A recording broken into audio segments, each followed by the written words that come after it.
Founder of the audio god. You're such a dirtbag, dude. Hey, I didn't say capital C3AG. I just said founder of the audio gods. The audio gods is property of capital C3AG. So, and you're owner of that too, you fucking dingbat. I don't know what part of it. This isn't live, right? On your YouTube right now? Right this second, baby. What's up, horrors? I was smart. I was smart this time that we don't lose the good conversation before we start the stream. What are we on then? Yeah, wait, what are we on? Just YouTube. Because what's YouTube's stance on copious drug use? Huh? What's YouTube's stance on copious drug use? No stance. I'm shadow banned. Oh, all right. So it doesn't matter. So it doesn't matter. I'm shadow banned.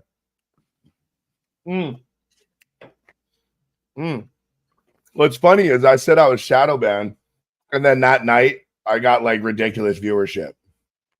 I said I think YouTube got me shadow banned, 100 views, and then after that I'm like, come on, dude! Everybody knows that you just gave me a couple of views. You give me a little crack hit to keep me coming back.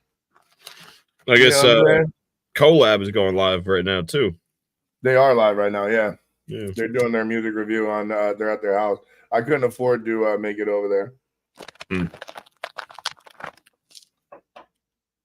I could have went, but I didn't have the money. Where was that you were streaming yesterday?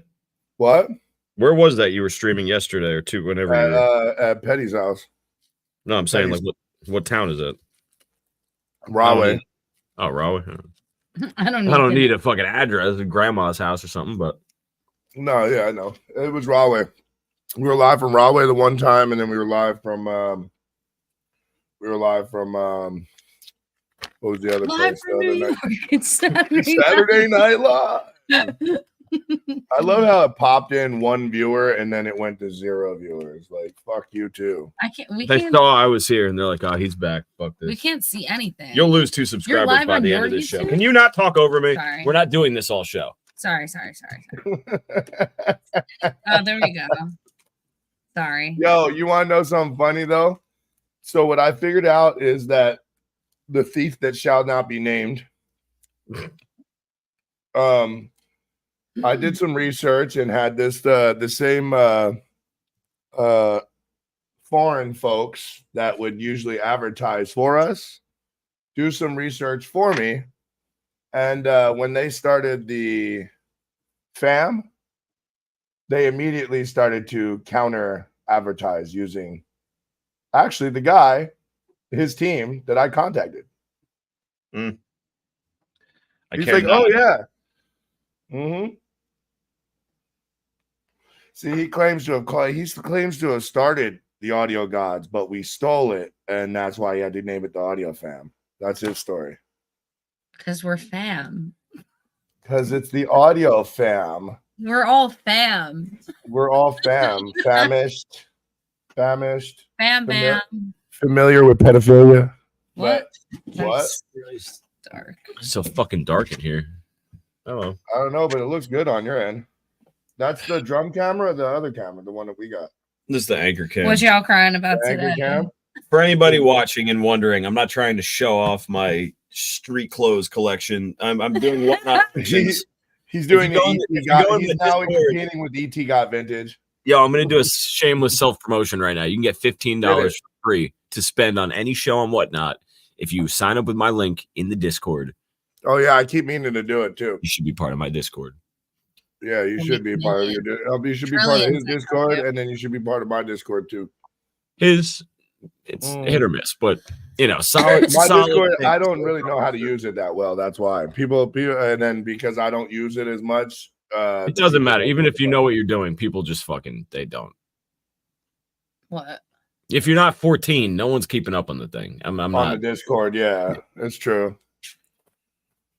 If you're not 14 or you're not like trendy folk, you know what I mean?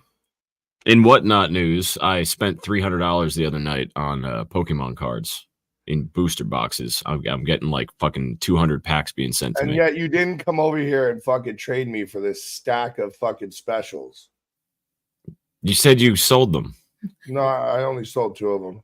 Oh, If you what am I want gonna some, trade? If they're weed? fucking Weed? Weed. What's weed? Marijuana. Oh. Well, when ungraded, you say it like that. the max an ungraded card goes for is like $40. Like the max. Bullshit. I've sold way more than that, dude. I had to remember my $500 card. I got 140 for it. Ungraded? Yep. From a collector. No shot. $140. Yes, sir. If I don't that thing know gets where graded you're and it's an 8, it's worth fucking $30. graded is not worth it. You pay a lot of money to get it graded, and then it's not even guaranteed to sell after it's graded, and then it's treated like a You have fucking more of a chance to sell it. Yeah, it's the only graded. way it's guaranteed to sell. the fuck out of here. If you don't pick up these cards, I'm gonna call Collector Boy and I'm gonna show him what he's got, and he's gonna give me fair market value for him, outside of 10% of fair market value. Do you threaten him? I mean, I'll trade you for other shit that I'm selling, like fucking Jordans or fucking. Just give up the Pokemon. weed, you fucking shady bitch. I'm not giving up the weed. Trade the weed, bro. It's all worth it, dude. So how you feel about this TikTok ban, dude? What do you guys think about the TikTok ban? Do you think it should go through? You don't think it should go through? You think they fucked up? Ban it. It's destroying our Who fucking. cares? It's destroying generations of brains. That's what they said about video games, you old fuck. No, that's not what they. No, it was Mm. Exactly what they. Let me pull it up. Hold on. It was in a different way, you fuck. You know it was in a different way. This is destroying our fucking our Humanity. no, you no. I do think it brings a lot of apathy. So Our I think focus. he's right. What is it No, called? no, commercials did that a long time ago. Distracts you. Commercial television did that a long time ago. Like it distracts you from like. No, where you have a very small window of interest in something before you need to go to the next thing. Impatient. No. So what about for us autistics that enjoy that it relaxes our brain? That doesn't relax your brain. It gives you a dopamine hit, and you just need more and more, and you become an addict, and then you're just all like gutter. You're basically all drug addicts with homes. Is what you actually don't know what you're talking about there, and I actually do know what I'm talking about. That for autistic people, that works where what would be depressing or fucked up for a normal person might not be depressing or fucked up. Could be very comforting to an autistic person. But Go it's look like it a up. video game. So you Anything speak else. for all autists now. No, but you can look it up. It's the research, baby. I've been doing research on it since I found out, nonstop. Reading nonstop about it. Research, American Medical Association, American Psychological Association, Psychology Today, John Hopkins University, autismawareness.com. He's just saying things now. I'll look them up right now for you. Here you go. I'll share the screen with you. This will be the first time. He has his facts. Look at how serious he is right now. Oh yeah, and do not the organization Autism Speaks does not help autistic people. So why would we trust their website? They've been going to the government because they've been going to the government and putting lobbyists in place to make it harder for autistic people so they get funneled to their program. So they're the only person that can deal with autistic people. That's what they're trying to do, trying to monopolize on who gets the charity money from the government. When there's so many better autismawareness.org. Hold on, what's the other one? The Bobby Dodd Institute. Just like everyone's a little racist, don't you think everyone's a little autistic? I got more sneakers than that's ableism. Just like no, it's a spectrum. No, that's then you take away from every person. No, it's a spectrum. Oh, there's a spectrum of diabetes too, but not everybody's a little diabetic. You still have diabetes. Yeah, but not everybody's a little diabetic. You sound retarded right now. No. Why would I sound retarded if it's a spectrum? Because by saying that everybody's on the spectrum, everybody on it, that's an ableism statement that makes it so you don't have to make accommodations, and you don't have to actually learn and do any kind of it's just a effort, make any kind of effort for anybody else. Saturn finding out that he's autistic is like having that cousin that raps, but he's like super white, but he raps, and he finds out that his great uncle was like a quarter black, and then he's like, "Oh, No, hell it's really yes, not. Actually, it's on it's like, now, son. it's actually You know about it's actually Oh, like no, I've been son, dealing what with you issues talking like about? meltdowns my entire life. Not being able to know social cues, not being able to get places in my job because I don't realize I'm supposed to be doing things at certain times. I mean, this has been a problem my whole life. Really, I've always been different from everybody else. And in fact, I got a doctor who told me I was autistic. But then you can take that information and kind of like figure out stuff from the past and how to move forward. But you can't take that and be like, okay, now I know everything about this because I am this. No, but I can tell you that I've done probably about 70 hours logged in my phone of research on autism because my son is autistic and he's okay. So is it a spectrum or not? Grade 3. Is it a spectrum or not? I'm on a grade 5. I'm highly. It's a spectrum. This is like hearing people talk about Scientology. You said, can you do some research before you start talking? Just please? said it. You just said your it's son a spectrum, is a for people who actually have autism. Like, why do you even talk when you don't know what you're talking about? It's really upsetting. No, I'm saying I bet you I do too. I've caught you doing that many times. Okay, but when I'm corrected, I say that I'm corrected. Just like the other night, I was corrected on the fact that I did not know about stocks as much as I thought I did. Okay, so then I went out and researched and found out that you were right, that the stocks don't work the way that these are scare tactics that I have learned. That these were scare tactics by corporations that were trying to make it seem like this is what was going on. So maybe. I'm just playing devil's advocate. It's possible that in your 80th you're hour, right. That in your 80th hour, you could find out something that you didn't know. You doing reviews? No, we're not doing reviews. What does speaking on current events in the U.S. Hashtag podcast, hashtag now, hashtag current mean? Like, do you guys not read? What are you saying right now? What do you mean The title says podcast. Okay. The title says speaking on current events in the U.S. Who's hashtag podcast, hashtag now, hashtag current. Are they being gay today? What a Vibe Zone. I'm sorry about that. We love you, Vibe Zone. Tomorrow night, the musical reviews will be back. I'm taking reviews. You have to cash out me. I'm pretty positive that Thieving Nature is live right now and is perfectly willing to take the 90th song. He wasn't live. He just went live when we went live. He always does. I'm not mad about it. He watches for us to go live and then goes live too. Whatever. That's why his name is Thieving Nature. He is a barnacle on the streamer on the boat of streaming. What are we doing? Because I was making music. You better come up with a good fucking. This is the point of the podcast. This is the point of the podcast. Remember, it's like no point. This is the Seinfeld. Right? Yeah, it's like the Seinfeld podcast. Yeah, the Price is Right is on tonight. There's no point to this podcast except to irritate the shit out of them. Did y'all know the Price is Right was on at night? How old are you, J Mac? That's like a statement a 70-year-old man comes in. I was watching The Price is Right when you guys went live. If you're not doing news, then I don't want to know you. This is why I stopped doing reviews on YouTube. No one gives a shit unless it's about them. And I'm like, all right, well, that's the game. I want to do the same thing. Well, I love you though, J-Mac. I love you. I do. No Diddy. All Diddy. All Diddy. I said it first. Not me. Jinx, you owe me a Coke. But yo, so look. I'm gonna do this live. Oh, look, and I forgot to turn off my shit, so it's tricking them into thinking that it is a music review. Cut the line with a VIP. Look, we will review your song right now. You want to pay? That's the rule of the podcast. Pay $10 so I can send him $5 and I keep $5, and we'll listen to your song right now. Other than that, we're gonna talk about Joe Biden's butthole. So, what color do you think Joe Biden's butthole is? Gray. Devil red. Clear. Satanic brown. Yeah, the world is laughing at us. I don't even want to talk about it.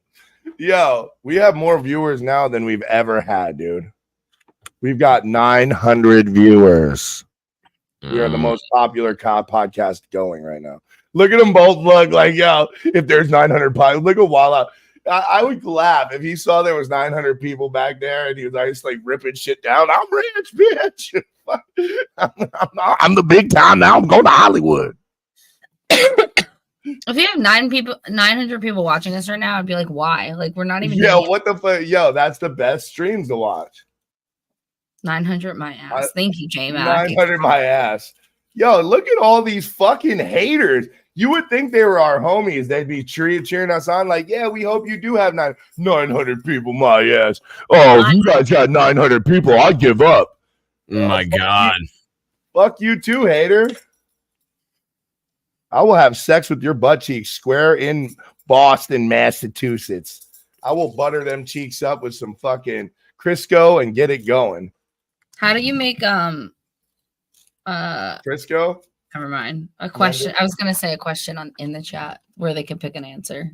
Oh, the poll? A poll, yeah. Oh, Steve can do it.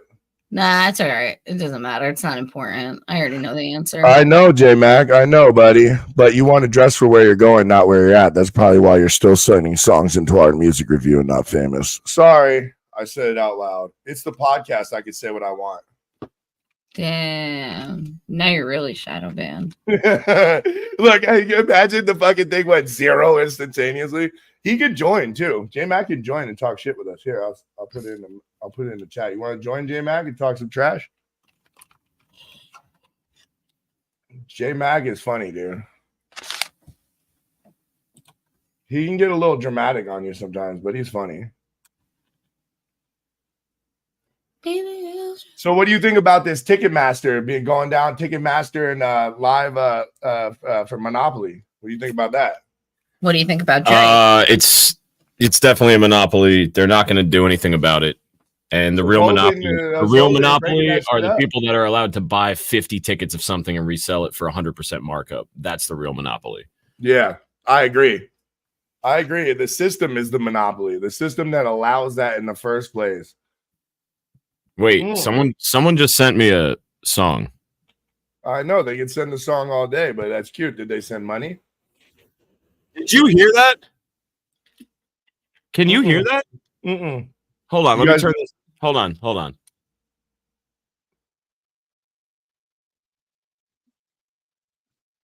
It's probably not going to play it. You got to change all your settings. You can't hear that? You got to screen share. Ooh. Go to present at the bottom of the fucking screen and StreamYard and and make sure the audio is turned on. Share the audio is turned on. Wait, what is happening? Yo, Drake, dude, and now it all makes sense, dude. Like all his when they rewind his raps and he keeps saying shit about young chicks, he raps about, oh well, this shit I wanted to get with her, but she was just too young. Wait. How old is she again? She's 17. I don't want to go to jail yet. The back of that one album with the picture that his son drew, it said for the dogs. Stop. Dead serious. Yo, tell me this. Why would you? This is what you got rich for? I don't know what the fuck that's about. Honestly, I don't. You got rich to fuck dogs in the ass, bro. That's what you got rich for. Fake, but the fact that it came out the way that it came out through that same channel. Listen, man. I don't know what to imagine. It was Kendrick. It was a Kendrick plan the whole time. And look at now. The theory is that Kendrick and Drake is all a distraction. This is the other thing, though. Since that video came out, people are deconstructing Kendrick's bars, and there's like fucking canine dog versus like there's shit about. Oh yeah, dude. No, think about it like this. Yo, Biggie said in his track, right? He says, "Don't you?" He said. Gee whiz, motherfucker, still in my biz, right? He goes, don't that my kid, my kidnap kids, fuck them in the ass and throw them over the bridge. He's talking about Diddy, dude. And then Lil Wayne busted him out. Did you see the video where he's like, yo, watch out for these funny style dancing motherfuckers that dance around and rap on the stage. They try to take your a-hole. You could call them acrobats or something like that, or he said something like that. And then he looked right at Diddy for a second. And Diddy was like, yeah, he's dropping knowledge on you. But he looks right at Diddy, like, and he says what these dancing ass, flashy, money flashing. That was AI. I saw that, and you have to read the comments. It was AI, and that's getting out of control too. That's going to get some. Not that I'm saying Diddy's fucking clean by any means, but I'm saying that's going to get some people jammed up. Yo, can you move your camera down a little bit? Tip it down. Why? You want to see more of my wife's chest? You fucking creep. I didn't even think of that, but thanks. No, so you were actually looking equal in the camera as me. Don't tell us what to do. Yo, this shit dis-a-fucking-peared. What is it? Just send the link and send me the link and I'll fucking play it through the presentation. Word, hold on, details. Date modified. Whoa. You saw me do this, right? Yeah. I don't know. What are we talking about? Are you pro Diddy or nah? I'm anti Diddy. I love Diddy. He's like an uncle to me. What the fuck?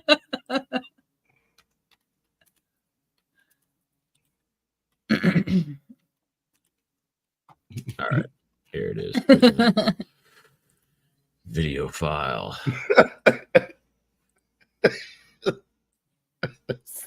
Steve, check the screen. Look. Look what I changed my name to.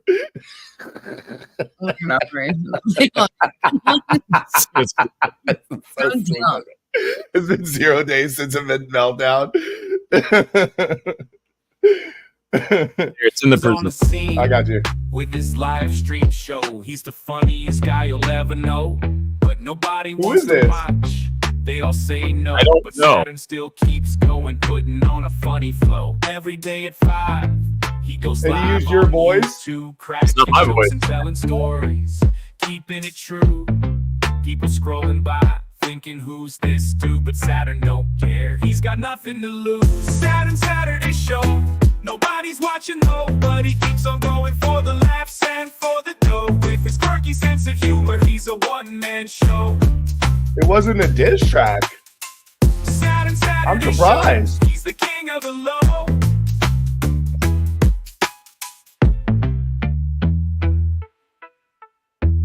He's the king of the low. That's trust me, I've had worse diss tracks. I mean, if that's the dude, that wasn't even technically a diss track. That was a advertise. I'm about to use that as my theme song. I signed up to that AI generated song thing that they made busy with. I'm totally the dude. Some of them are kind of lame, but some of them are spot on. Right, send that to the link, dude. Send me that link. You made it? It's just AI. Oh, that's pretty clean. AI didn't diss me. They're like too nice. I know you try to get them to be mean. They're like, I'll be like, be extra aggressive. I'll be like mad, like, no, make this email angry and mean. And it's like, to whom it may concern. To whom it may concern. If I could verbally suck your dick for a second, this message finds you well. Yeah, could I verbally suck your dick for a second? I'm really mad about this. That's not what I said. I said, you fucking cocksucker, give me my money. To whom it may concern, it'd be really nice if you'd return my money sometime this soon. It'd be really cool. You know, I know we've been friends for a while now. Like, that's not what I said, AI. Stop being nice for me, AI. I'm not nice. See, with his live stream show, he's the funniest guy you'll ever know. But nobody wants to watch. He gives it to you in 2 stops. Say no, but Saturn still keeps going, getting on a funny flow. Did you beat it like that? Would you tell it? This was just West Coast. On YouTube, cracking jokes and telling stories, keeping it true. This is off the rails. Thinking who's this dude? But Saturn don't care. He's got nothing to lose. You should use this last part for your theme. Nobody's watching, no, but he keeps on going for the laughs and for the dough. With his quirky sense of humor, he's a one-man show. Saturday show. He's the king of the low. Why is it so common? Hey. How long are they? You need to send them to me, dude. I'm seriously gonna have them as my fucking intro songs now. You made them. I'll credit you and Suno AI. You have to pay us. If I make money, I'll pay you for sure. No, you have to pay us before. So Saturn show. no deal. The funky thing is you could take that, and if you have real instrument knowledge, like you could rebuild that into 4 out of 10. He gave it a music review. This dirtbag. Yeah, it's not that great. You can put the in first one was you hot. can put in though. your I own can loop lyrics it. though. You could put in your own lyrics, and then it'll make a melody for it. Do it with my Oh, Dude, God. do a diss track for DJ Mac right now. Message He's done so many. bits. He's done so many diss tracks on us. We need an AI diss track. This J-Mac? Yep. Oh, I don't want to diss J-Mac. What Yeah, you gotta do it. Make it about him cupcaking on a ho-ho.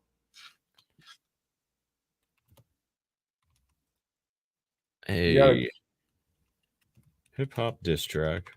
Cupcaking on a ho-ho. Oh. Cupcaking on a ho-ho. Ow. J-Mac, dude. Why is J-Mac such a puss, dude? Why didn't he not come into the stream, dude? What's his deal? Seriously, what is his fucking deal? What are we saying? Is he here? I'm not gonna rip on him if he's not here. Then it's not fun. He's here. I think he's here. He said, I promise you. Oh, we want to open this can of worms. What are you talking about? That's the point of this show, to open cans of worms. Whatever the fuck that means. Open cans of worms. Don't tell me what to do. I'm grown up now. I tell you this over and over again, you dirtbag. Oh, don't wonder, dude. All right, let's see what it comes up with. I only have so many credits too. Let's get it, son. I'm bopping. I couldn't generate that. Flag for moderation. Oh, what the fuck? All right, well, that's why you gotta use code words. Like you hold on, flag for moderation. Let's try doing it again. I think sucking on a ho-ho is a red flag for the AI. I would think so. So yeah, cupcake it's sucking on a ho-ho. That's what it is. Oh, okay. Okay. So then, all right. Use cupcaking on a ho-ho. See if cupcaking on a ho-ho will pass. I don't think it knows current lingo terminology. I don't think it's that good. Cupcaking on a ho-ho. Let's see if it flags that. It'd be some weird shit. It's not great yet, but it's actually kind of creepy how good and quick it is. All right, we got shady business. Oh yeah, get it, son. Hold on, you got to add it to the stage. I'm just seeing which one. I'm just seeing which one sounds good. Hold on. All right. Oh, what the fuck?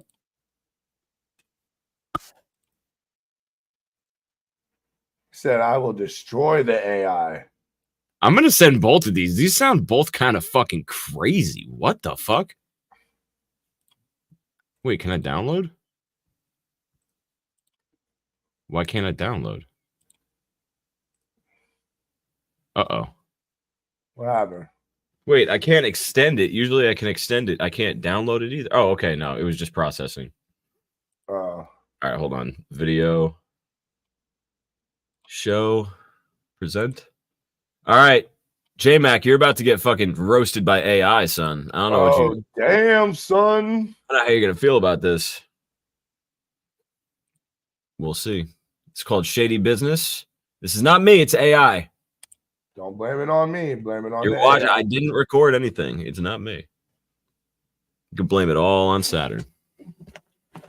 Yes, you can. I'm okay with Put that. it all on me.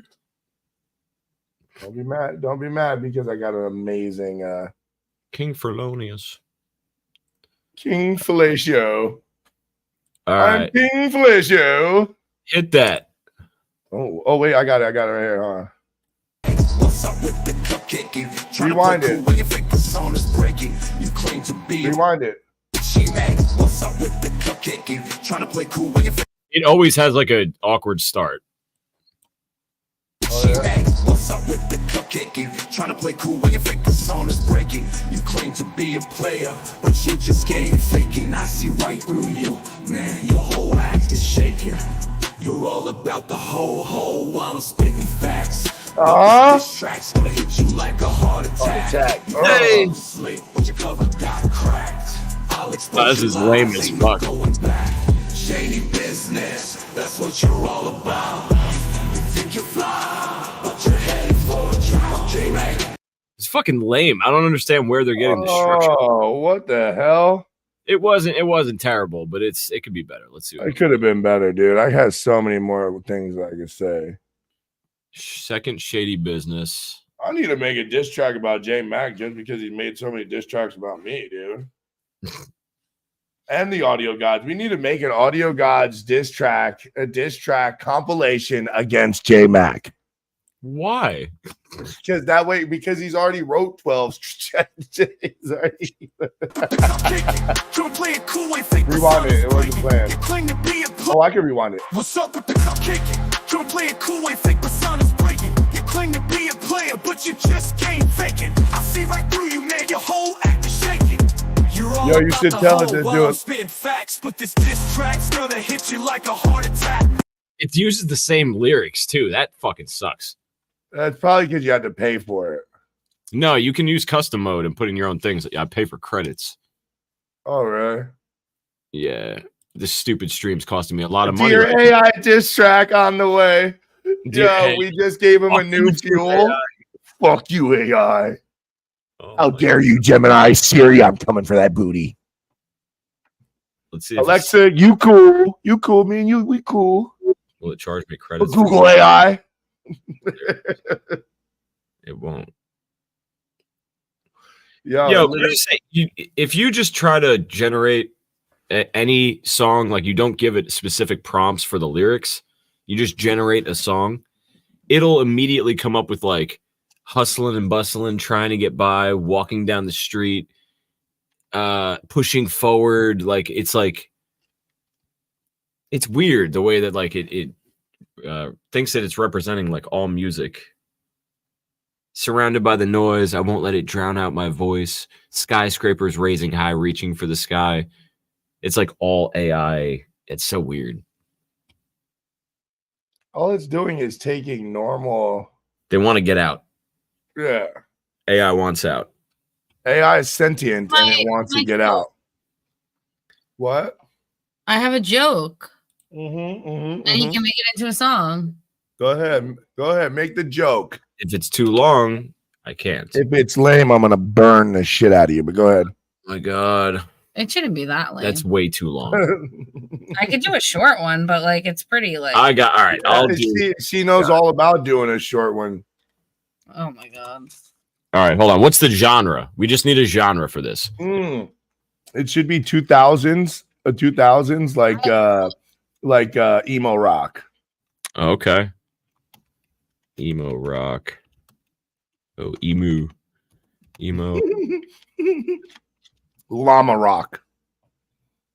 Remember 2000s when llama rock was a thing? Asking the question.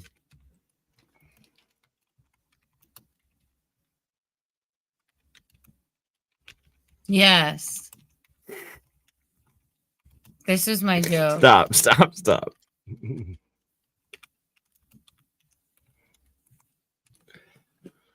Like J Mac really left to fucking go write the diss track.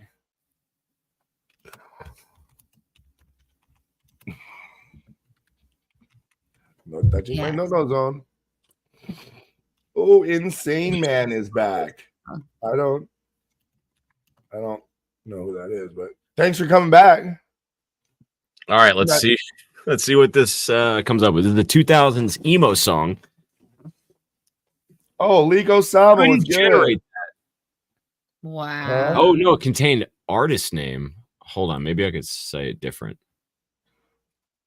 What did it contain? It says it was an artist name, but it was just I spelled it different. Hold on, you'll see.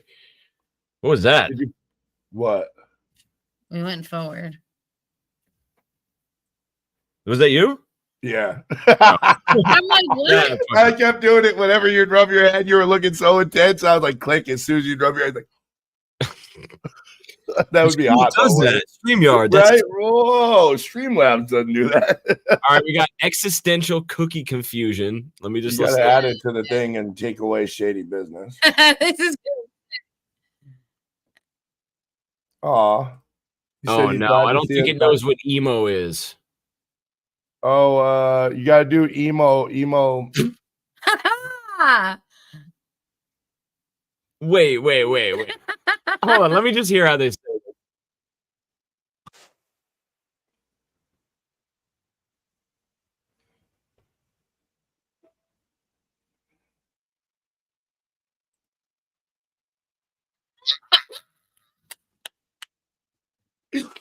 Bro, what the fuck is this? this? Is my joke.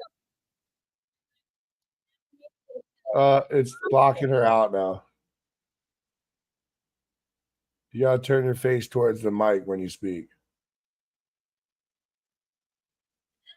All right, I'm sorry. I'm sorry. First one, yeah. Yeah, I just want to see what sounds better. The lyrics still suck, but it's not bad. All right.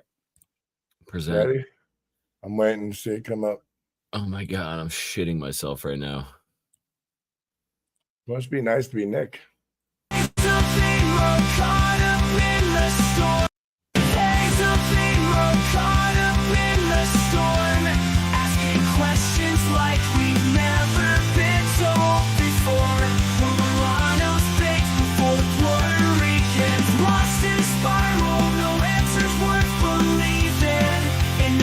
Of uncertainty, we wander alone like a chicken and an egg. We search for truth, but no, but the cookie crumbles. It's all shattered dreams. In this world of chaos, nothing's what it seems. Walking down the streets with our hearts turned gray, tangled up in questions, lost in the fray. Is this a Taking Back Sunday song? In this twisted existence, we're all marooned. I wanted it to go back into that part. I just wanted to ask the question and then like Go in. ask other questions like were Milano cookies created before Puerto Ricans? And then like was the chicken before the egg? Just like We'll never know. things that you can never know. But it's such a stupid question because Puerto Ricans weren't invented. I love it. I just love it. I love Milano cookies. I love Milano cookies. Puerto Ricans, not so much. I don't talk with the Puerto Ricans. Those cookies, though. The cookies I'm down with, but an entire portion of the world. Puerto Ricans, you mean those taller, angry Mexicans? I don't fuck with them that much. Holy shit. You mean they're a little they're the ones that don't work as much, right? right? They do a lot of drugs. Wow. Can we get any more races here? Today? Fuck. What? Super canceled. Oh, well. I got to delete all of these. We got to strive. Since we got shadow banned, I figure we got to strive the other direction, right? Since I'm shadow banned, I might as well get canceled too. You know what I mean? It's just like when you're a criminal, the end result is prison, right? So if we're YouTube shadow ban, I might as well balls to the wall and go for a cancel. This is an AI review show today. Fuck the real people. No, we invited you to talk on the thing, but you're too much of a scary bitch to do it. So there's the link. You can join. You can get made fun of in person. I don't mind. Shit, I can get made fun of in person. They do it all the time.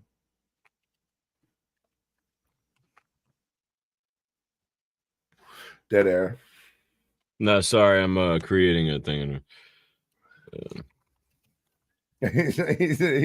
he's so mad about this AI review right now, dude. Yeah, Dude, it's a podcast about nothing, dude. It's literally about nothing. It's just doing our normal conversating that we would do any other time as a friend live on live stream. I'm not even sure you're lying. You forced us to do this and twisted our hands. I forced them. You know I like it when it's forced. It's my type. He said, I'm not trying to talk politics because that happened all of 7 minutes and the show has been on for like 30 minutes and we've been doing AI fucking. You're an idiot. It's 40 minutes. You're kind of dumb. Okay, we got one more. I just ran like the sun was in my eyes. I made it on BandLab. What? What is all that? Those excuses? Oh, I hate the excuses. It's not mastered yet. Shut up. Yo, it's not mastered yet. It's a rough mix. If it was mastered, I wouldn't expect to hear it. I made it on my phone. All right, we got Cosmic Revolution. Oh, hold on, I get it. You gotta add it. You gotta take away the other ones you already have. There we go. I like it. I got a what? I'm sending it over. You gotta take out all the other ones you already have there. Don't tell me what the fuck to do. Stop yelling. Start yelling, girl. It was actually horrible. You were raised in yelling. I was born in it. Stuck on my taint and lick my boobies. Okay. Should be the Taint Street Rock, dude. That was it, really. All right. I like it. Yo, I'm trans what now. What happened to now? You're trans? Yeah. Nice. Hey, look how happy he got. He was like, "Oh, nice, Oh, nice." shit, we're both autistic now. Dude. We're going through phases. You see this? Unmasking is a thing. Shout out my woo woo woo. woo woo. What made you decide to be trans? I just wanted to feel special and not have to do much. Whoa. Sorry. I mean, I told you we're working towards canceled. Gang, gang. All right. Cancel gang. Yeah, the game was to be accepted. Once we were not, we will cast the world aside. Here we go. Oh, look, seeing as J-Mac is getting his ass sucked by another reviewer and getting the smoke thoroughly blown up his ass. He's gonna make sure to make a song and go put it in on that review show. Well, I gotta hear this. This one's about us. We gotta hear this. King6Saturn, blazing on the scene, living that truth, never holding back. Seen vulgar and gross, society can't comprehend, but they ain't asking for permission. This is where they transcend. In a world that's too serious, they bring the fun, old and unapologetic. They won't be undone, canceled by those who don't understand their groove, but they'll keep shining bright, making their own. Oh, that's what I'm saying. Yo, Breaking all the rules, Steve Strange and King6Saturn, they won't be fooled. They'll keep being themselves, wild and free. So again, I think it took King6Saturn and it's thinking of like the planet Cosmic. yeah, I know it's kind of cool, but it's kind of irritating at the same time. You know what I'm saying? Yeah. I don't know how they got BBL Drizzy out of this fucking thing. Dude, that's how they got BBL Drizzy out of Suno. Yeah. Stop it, dude. Did you ever I had to do it in chunks. The original is incredible. BBL Drizzy. BBL Drizzy. All right, I got enough. One more on here. What should we do? Dude, yo, you should do a song about the Mexican pancake. You got to edit it just right so it comes out. Hold on. Like you're talking about food, but they know. They know. They know.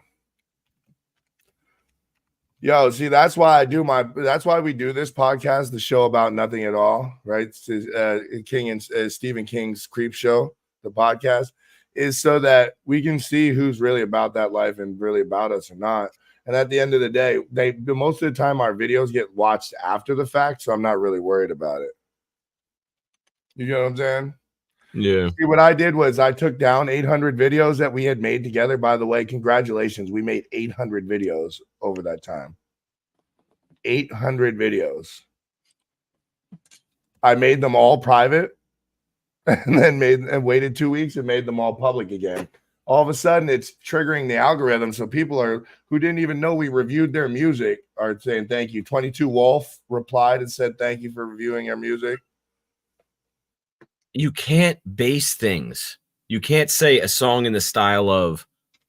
No, because that's against the law right now. Well, they're trying to make it against the law so that Sony and them can steal it and use it themselves. Get stuck in your head, right? I know, that's a good one. Fuck Drake.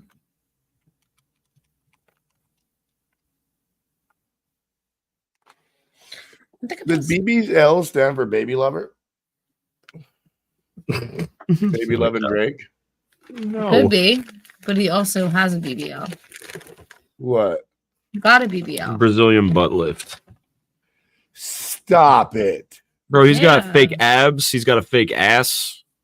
Got fucking his cheeks done. He's shit. a Build-A-Bear? Drake is a Build-A-Bear? He's basically the male Nicki Minaj. Well, women are Build-A-Bears anyways. Someone did a BBL Not Drizzy necessarily. freestyle, and they were talking about like they were acting like Drake's doctor, and they were like talking about his BBL. Like, I would tell you to lay on your stomach, but your abs haven't healed yet, and like I would tell you to lay on your side, but you just got your biceps done. And he's like, you just gotta like, I don't know.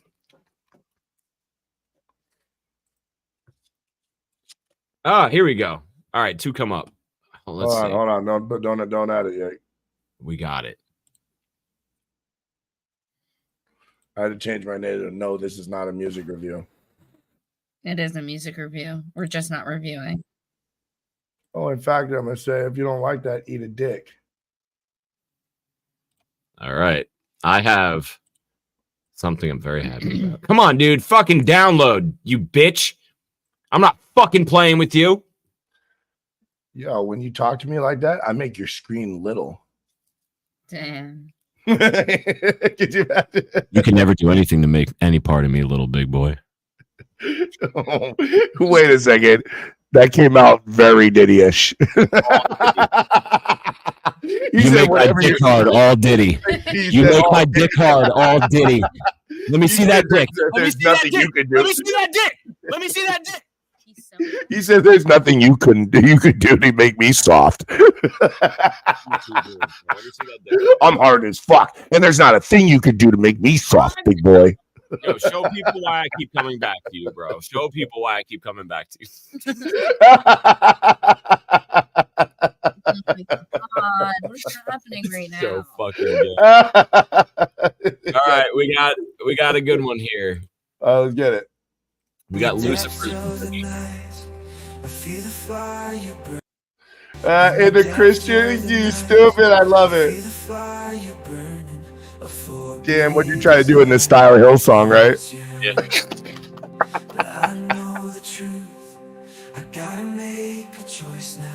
Ooh, you should do Christian hip hop next. Gotta find my way somehow. That was a good one.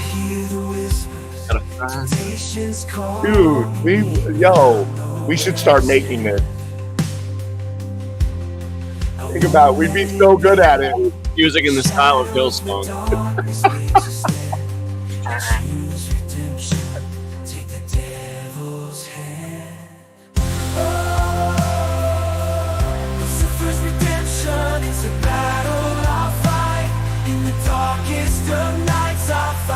No, I wish I had a lighter. Well, I do.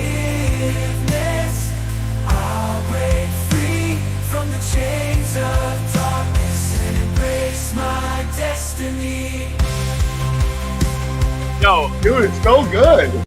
low key, it's actually the best one yet because it Yeah, it matches. really is, dude. Damn, dude. That's fucking fire. I would rock the shit out of that, dude. Could you imagine the confusion Bro, on I get in Christian the people's TST face? I get in the TST members thing, and like shoot a music video with fucking 2,000 New Jersey Satanists all on the beach with their hands up with devil horns raised like this. Oh, dude, right now I would do that video, dude. You know how many people would be pissed off right now? You know how quickly we'd blow up? Dude, I got yelled at about the fucking audio gods worms. You know, the audio god demons. Oh, really? Yeah, I got yelled at about that. They said, "Oh, it's too satanic." I said, "I thought we didn't have any Judeo-Christian views in this group." They said, "Well," what, dude? Well, what, dude? It's okay when it's a cross everywhere, but when it's Baphomet, all of a sudden everybody's fucking testes get in twist.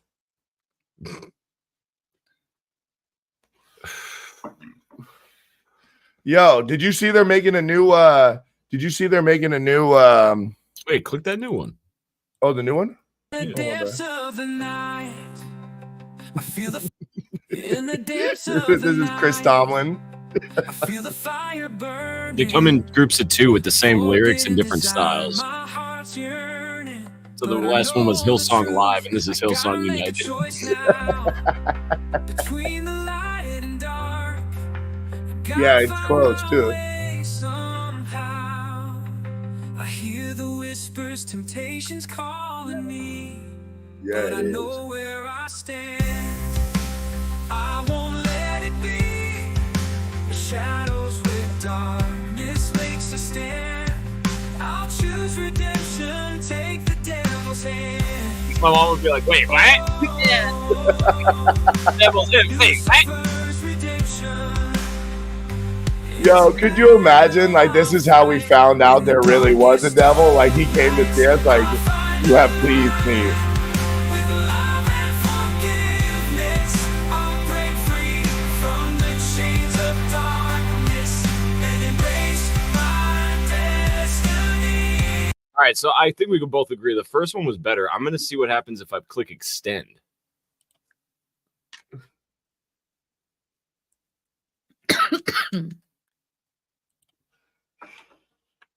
That's crazy that you can fucking, you know, we got to do one in the style of Kirk Franklin. Could you imagine?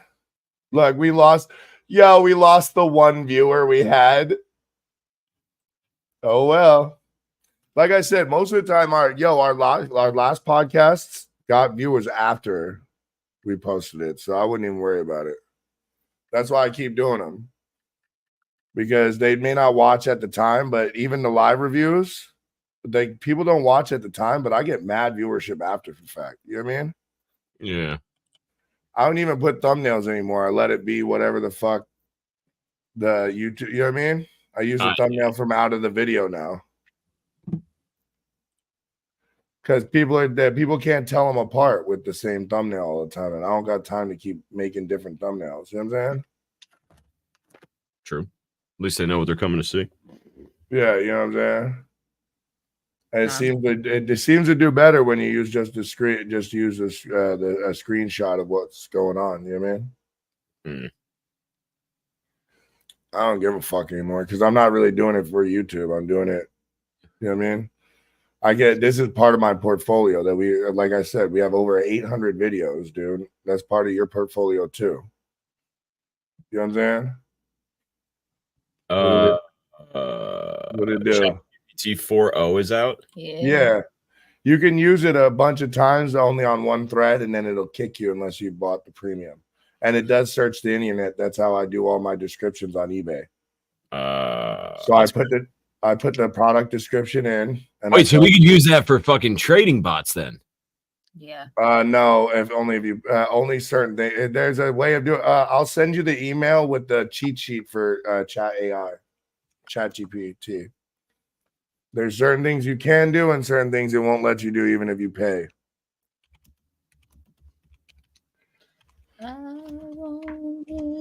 Yo, that is definitely my new jammy jam, dude. I need to rock that, right? And I'm gonna put my own custom lyrics from ChatGPT into this because it won't generate the lyrics, but it can put the lyrics in. Oh yeah? Yeah. Kendrick Lamar.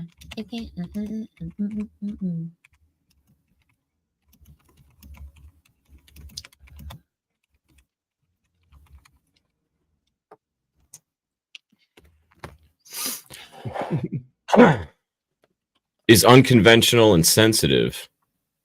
Here's an example of what it might look like. Good. I keep randomly changing my screen name. This one says, "Don't tell me what to do. I'm grown." Oops, wrong hole. I'm a grown man. Oh my God, bro, hold on. So we don't use the words the devil or Lucifer or any names. Yeah, it caught it. And it looks exactly the same as a fucking Hillsong song.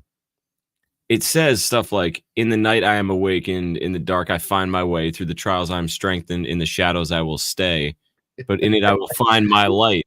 You my light.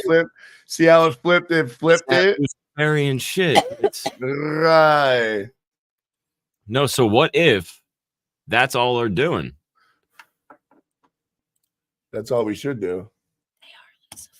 They are. We should put out satanic. We should put out satanic and satanic hymnals. Contemporary satanic hymnals. Yo, let's start 2025 Satanic Panic. Oh, let's do it, dude. Let's do it, dude. I want to do a whole album called that, Satanic Panic. Make it completely Ghost like did it. Ghost did it. Ghost. No, but what I want to do is I want to do things like take things out of the Luciferian Apothecaria and make it into a song, and then take things out of the Scientology book. Yo, can we tell that story yet? Nah. Did you sell it already? Is it the money cleared? Yes, 6 months from now. So let's tell the story, dude. 6 months. There's too many people on it. Too many peeps. I'll take all the blame. Let me take the blame. I'll be the one. Go ahead. Yeah. So I searched out from WikiLeaks a copy of the full Scientology handbook that they give you when you become a Scientologist, like the real deal, right? And there's a certain portions, the very last portions, that they don't really like people to know that they got. You know what I'm saying? Well, the funny part is, if you were raised in the 80s, you could have bought this exact set off the television. So it was very easy to get. But now they're freaking out. That's not true. It's not easy to get anymore. No, what you're talking about, though, is not completely. It is complete. From the 80s, yes, it was. They said there was more involved. There's more involved. There was more in it. I'm telling you, I have friends that bought that entire set, including my own mother. They used to sell it on television, the complete set. You just had to keep paying. And it's just like the real Scientology, except now you go to a place and you pay them. Back then, there was no place to go. It was in Omaha or Idaho or some crazy shit like that. The same place they started Mormons and all that crap. All right.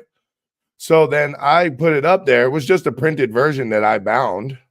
And I put a lot of time and effort into it. And it was really old. So it looked aged. It looked the part. So I put it up and somebody bought it. But immediately after somebody bought it, they started blowing up my email, telling me how they were going to come after me and that I have the secrets of the unknown. And do you know who you're pissing off right now? I got all kinds of trolls. But the last I checked, if they wanted to touch me, they wouldn't have emailed me. Sorry, gangsters don't tell you what they're going to do before they do it. Neither do mobsters. All right, Nick. So I wasn't really afraid, and I sold it anyways. And so I'm going to put it out there that if they continue to harass my email and blow up my email, that the next round I'm going to print 10 more, and then I'm going to drop the price to $500.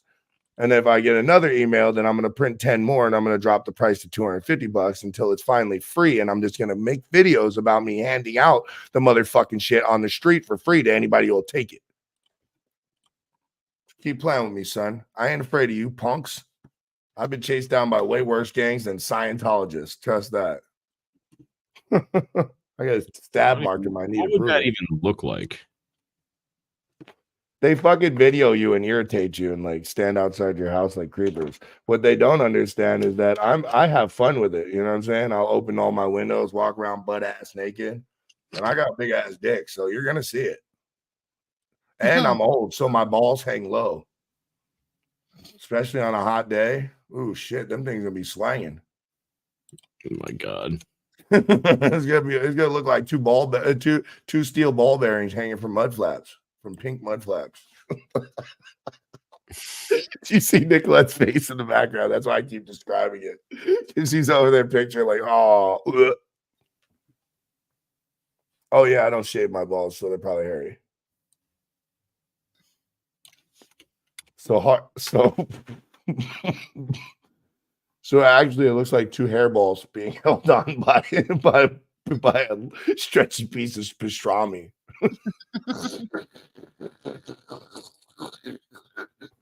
It's a little old, so it's got that oily color. You know what I'm saying?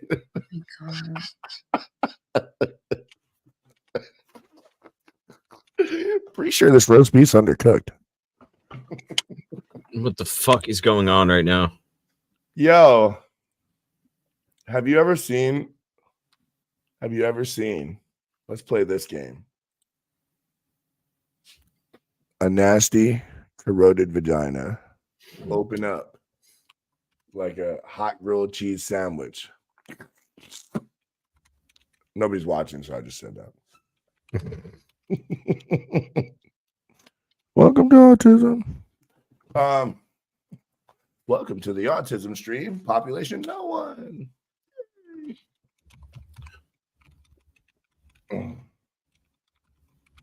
What are you doing? You're putting the lyrics in there still? Getting it to make the our first satanic hymnal? Yeah. Our Luciferian liturgy. Lithography. Lithography. Seeing how much I could put into this. That's what she said. Holy shit. You have been to a drag show before.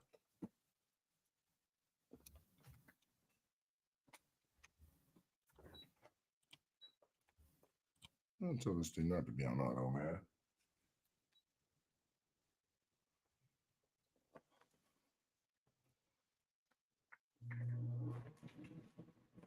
Should need to stay. All right, it gets hot in this motherfucking shop quick, dude.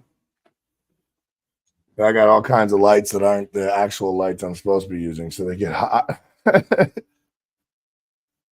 To get this beautiful camera view.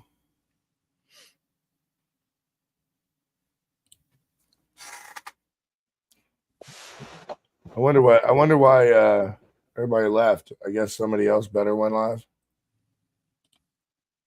StreamYard doesn't pick up all the time either, so sometimes you gotta look from the other side because people are watching and then they're. So yeah, I got no restrictions. One like. You see these haters out here, dude? You see these fucking haters? I don't give a fuck. I'm gonna tell them right to the next time. Yo, you're in for a penny or you're in for a pound, you bitch. If you come for the music review, you better show up for the fucking podcast too, you fucking sluts. Because next time you might be invited to the podcast, and then I'm gonna bomb on you when you get here. Trust me. You're speaking slut. Huh? I'm sending you your theme song. Speaking of you being a slut.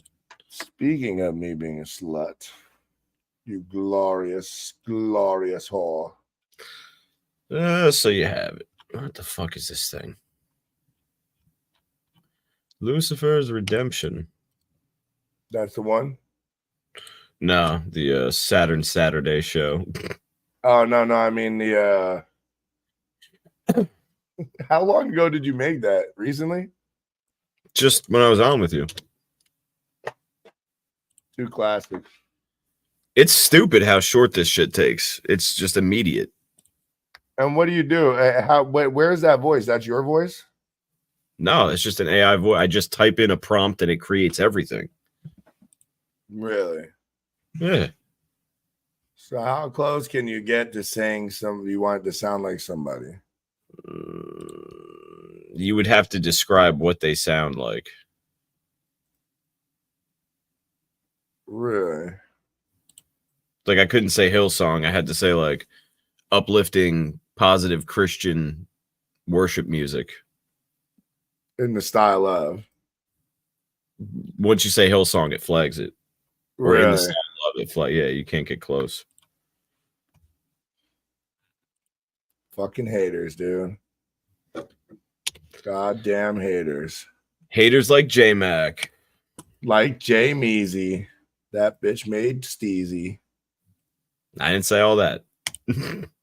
Oh, well, I was just wrong. Come for you. I'm hoping he does. I'm hoping he does. Yo, you know, the next time we do this podcast, we actually don't have to have our cameras. Calling this a podcast is... It's a podcast. That's what the whole point of this is, dude. Like $1 million worth of game, dude. What do they talk about on there? Shit. Whatever they want to. I'm just mad that people are going to this Suno thing and they could just be paying Badussi to make these same songs. Dude, I would, if they pay Badussi, I'll help them write the songs. And if I help Badussi write the songs there, remember, I don't suck dick like I used to. Bet you if we take that song off the internet and put it write that AI song, if we put that out as an AI generated song, it would get 1 million hits. That's what would happen. And then tell them it wasn't, and then be like, and then asterisk inside.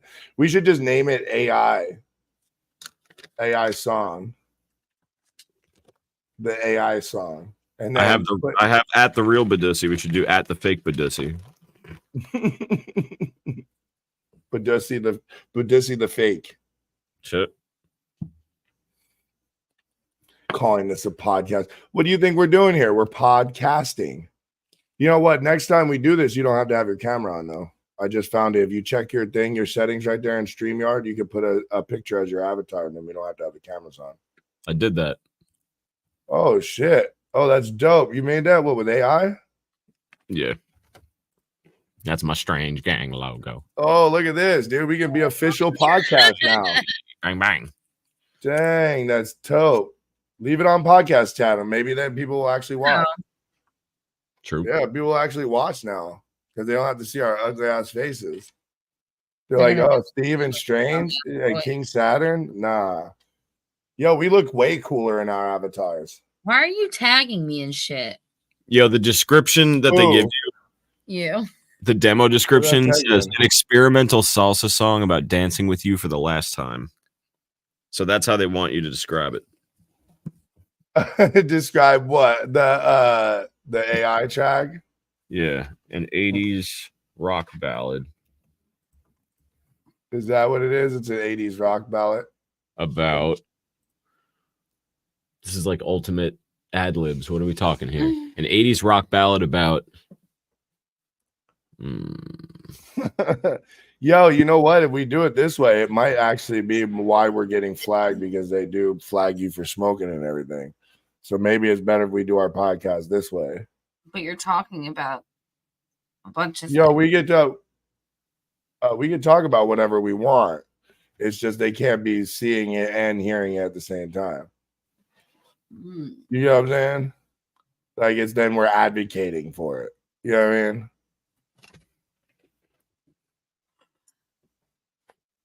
You know what I mean?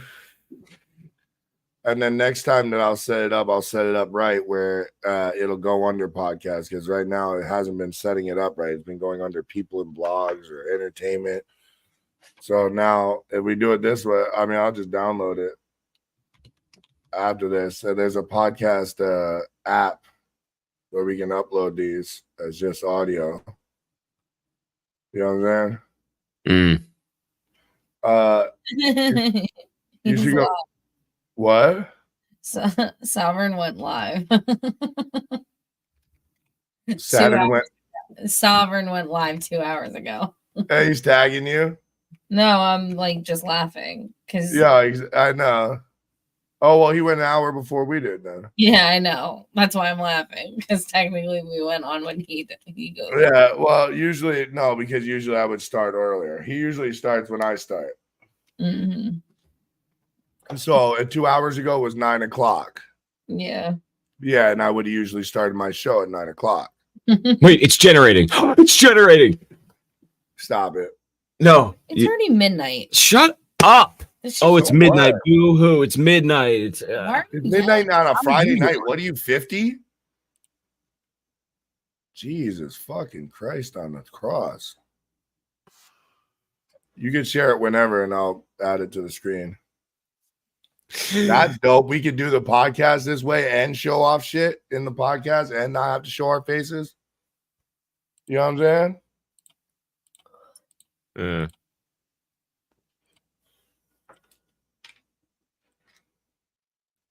No. What did you do? No, I flagged it for review on accident.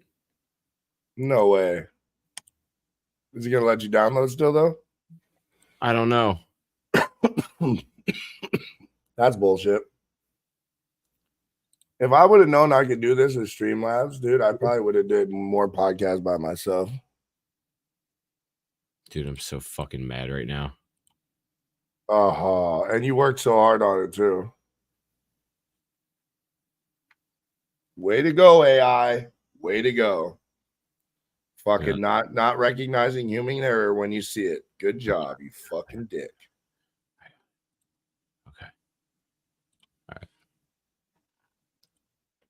Here we go. Let's present. This will be the last. You ready? All right. This one's called Young Love.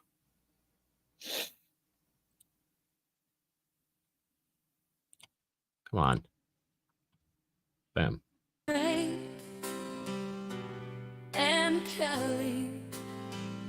Why doesn't it? It doesn't say the first word. I don't know.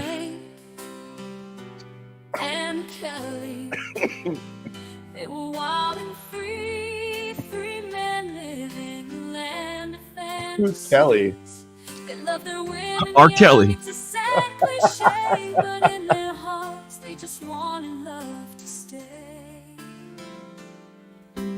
Daddy was a rebel, leather jacket on. He's so stupid. He thought he had the world, he had the charm. Oh, so black. He's so stupid. Drake was the dreamer, writing songs in the night. He longed for love that would make everything right. Kelly was the wild one with the whiskey in his head. He craved for attention, his heart a shifting sand. But deep inside, they all yearned for a love that's true. A love that would mend their hearts and make them feel brand new. Oh shit, dude. Sounds like a show, like a theme song. Yeah, right? Yeah, then we made the Diddy and Drake, the Kelly and Drake show. That should be the next show we do. You gotta pretend to be Drake and I gotta pretend to be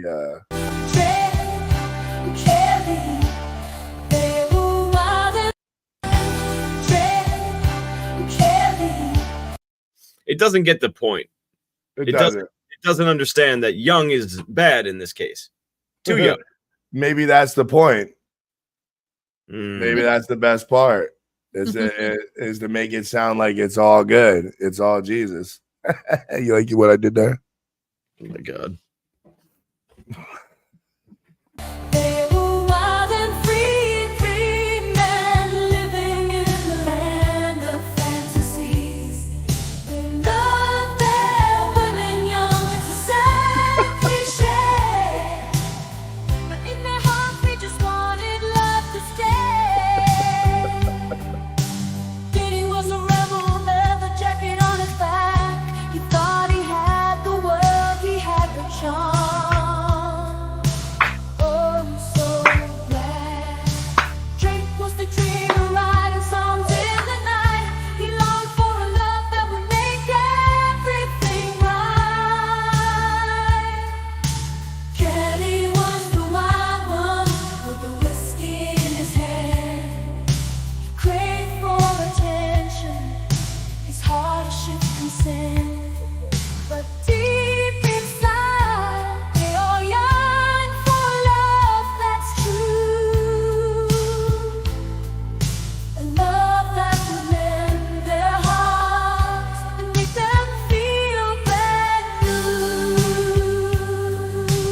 this the extended version? Nah. Gives you a little instrumental. Oh yeah, every 80s ballad needs a solo.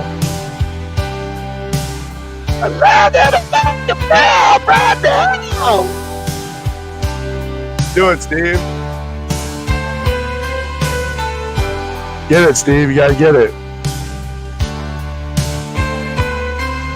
Oh, you missed your spot, bro. You were supposed to fucking do.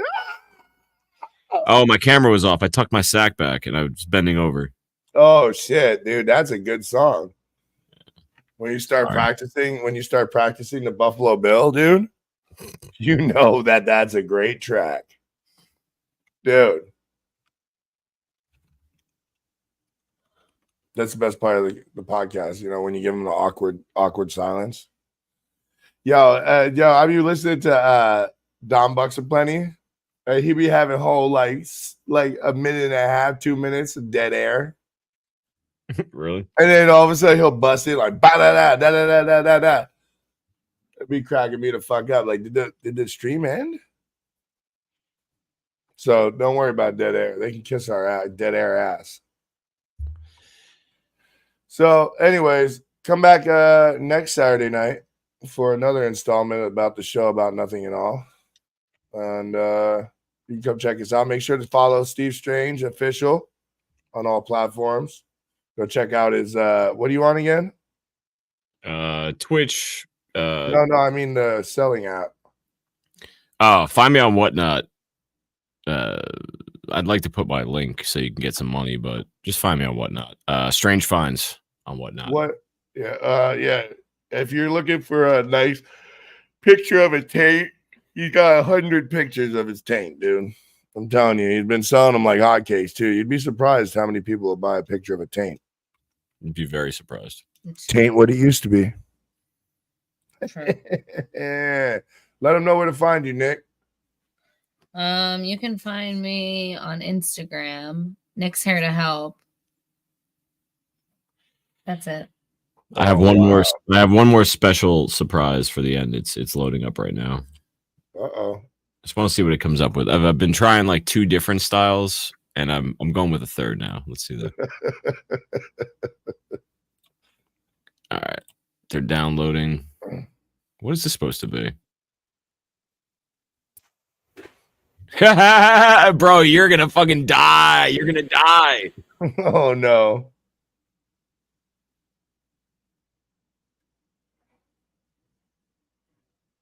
Is it there?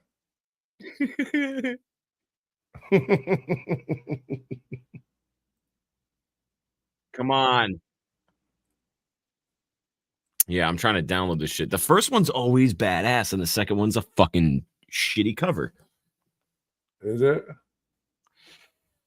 I did 2000s new metal style, and I was trying to get like Korn and Limp Bizkit, but it went more with like Fear Factory. All right. I can fuck with that though. Come on. There's a lot in it. Damn. Here we go. Download video. Download failed. How about you suck the thickest part of my shaft? Here we go. It's right at the base. It's called Unleash the Beast. It's like a bonsai.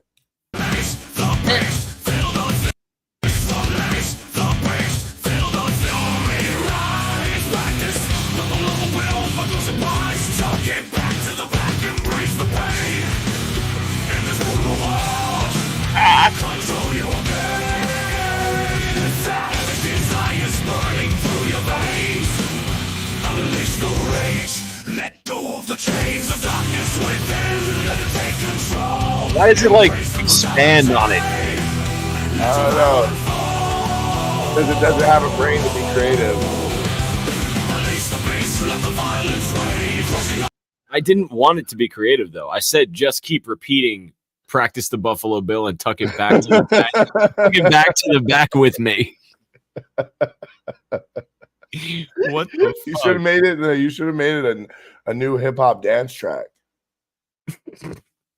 Do the tuck it, the Buffalo Bill. Now tuck, tuck, tuck. See? That's why it takes a human touch.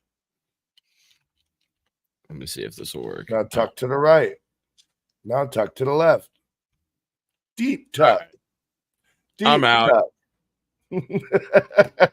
You done? Yeah. All right.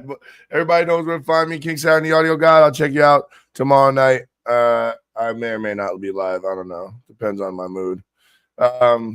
Honestly. Oh, what up, Monk? What's good? Oh, look, he's got Airbender. The last Airbender is his. What's good, Monk? Say what's good to our viewer. He went dead. Yo, look, see? Monk is watching, yet it still says we have 0 viewers. Just waking up. Just waking up in the morning. Gotta thank God. I don't know, but the day seems kind of hot. No barking from the dog. No smoke. Mama cooked the breakfast with no hog. What up, viewer or viewers? He says.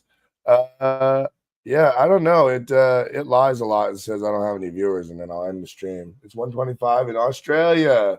PM, 1:25 PM in the afternoon. Was up most of the night. Oh, what a freak, dude. Those Australians, I heard about them, dude. Those Aussies. You want to invite them on, Steve? I'm about to fucking get out of here. Yeah, let's invite them on. Don't be a bitch. It's finally getting exciting. Join the stream from Australia. What the fuck? You know you caught me in a fucking tornado, you son of a bitch. Oh, fuck. Oh. Yo, Steve likes long walks on the beach, long shafts in his anus by a strap-on, and getting slapped around by his wife. Ah, yes. I got the custom lyrics to work. Yo, I'm done, bro. Yes. This is awesome. Let's get it. Kin6Saturn's master. What a bitch. Oh, it says mangina, not a mangina. I'm so mad. How would you say Gina? EI. Yeah. Gina. They're gonna say Gina and they're gonna say Gina. Yeah. How would it be? John. EI. Stein. Hold on, Jai.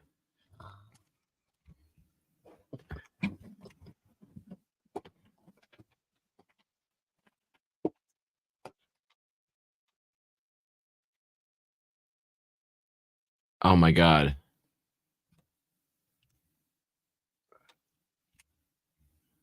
All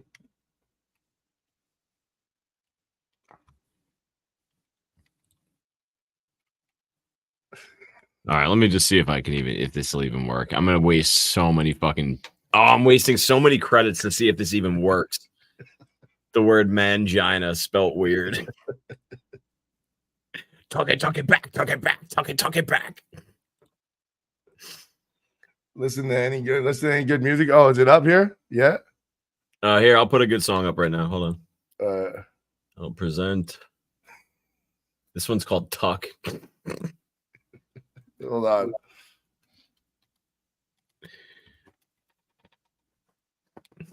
Tuck it to the back, tuck it to the back, tuck it to the back with me. To the Buffalo Bill, give yourself a mangina. Mangina.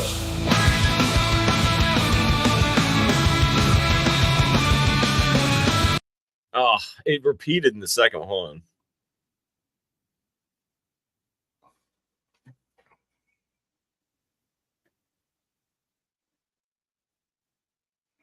Yes, there it is, baby. You can't hear that? That's crazy. You can't hear that. All right, wait. We have a winner, and then I got to get out of here. It's fucking bedtimes. Yo, this is for all y'all that are rocking with us for no reason. This is a gift for you. Tuck it to the back, tuck it to the back with me. Tuck it back, tuck it to the back, tuck it to the back with me. To the Buffalo Bill, give yourself a mangina. I'm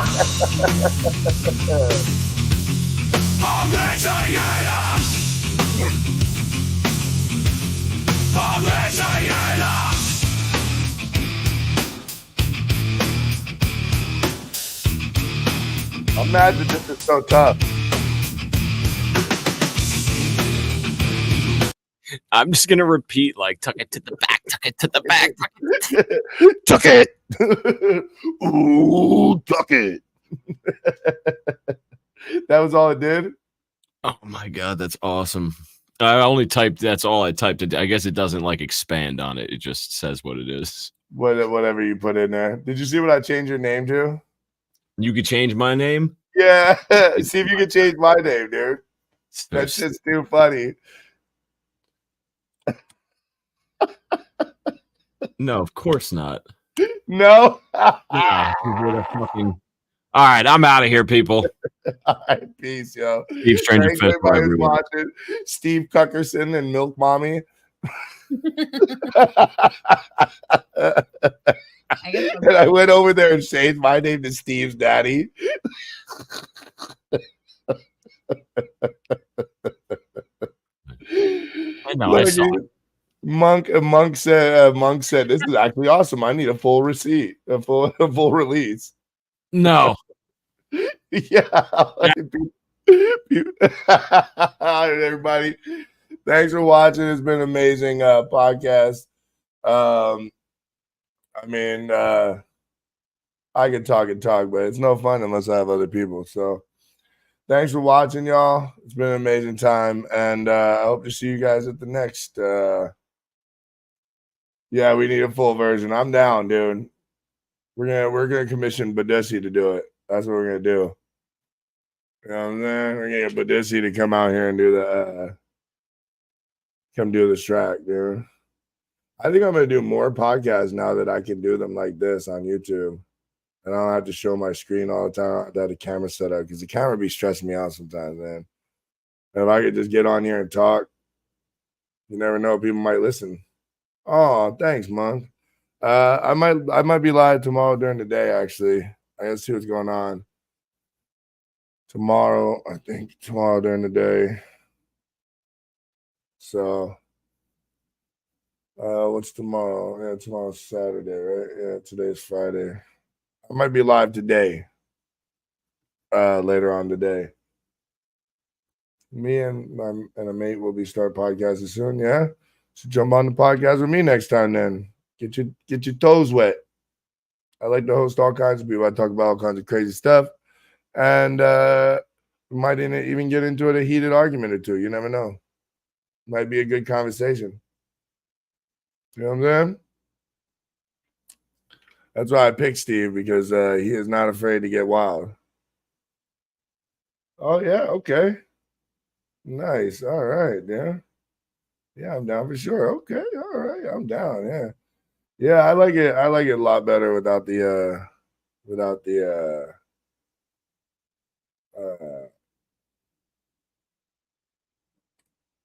put you up there. There you go. So people can see that you got comments popping up. I think you get like a moderator, or I think you gotta pay for you probably gotta pay for probably have to pay for the premium service to get it to do it automatically with StreamYard. But I'm liking StreamYard so far. So if everybody's watching, fuck with that StreamYard, dude. It works pretty damn good. Pretty simple. You know what I'm saying? I don't know. I think it's kind of cool to sit here and just kind of talk about shit and then just kind of chill out. You know what I mean? I don't know how about y'all. I gotta like it better without the camera. You guys like it without the camera? I don't know. We were having an argument about autism earlier. Is anybody here on the spectrum? I'm on the spectrum. My son's on the. I got a lot of people in my family on the spectrum. Now that I'm looking, everybody's like, "Oh, you think you're the expert?" Like, no, but I tend to. Obviously, you don't understand. See, that's how you know that they're not on the spectrum, because they don't understand. If you were on the spectrum, you'd understand completely what I was talking about and why it was different. You know what I'm saying? Why everybody's not on the spectrum. You know what I mean?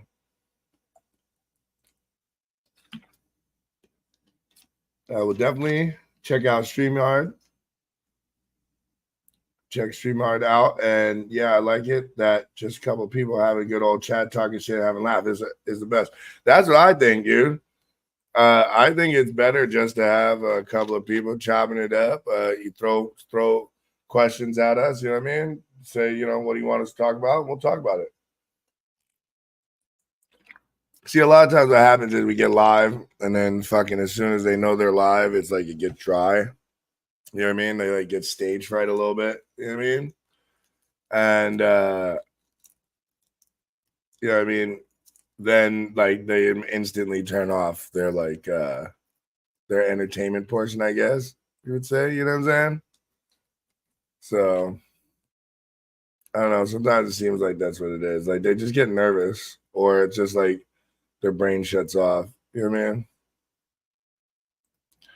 It's hard to stream. It's not easy.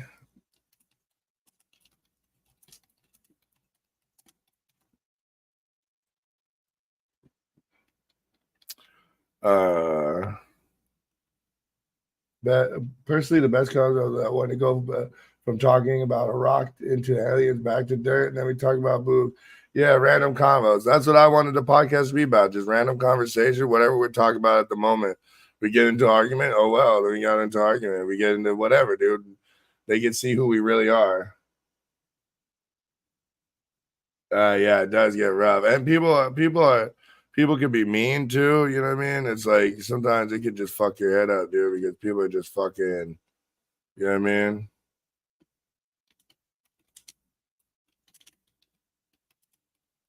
It gets it can get dicey, dude. You gotta have a thick constitution. You know what I mean? The way I think about it is a lot.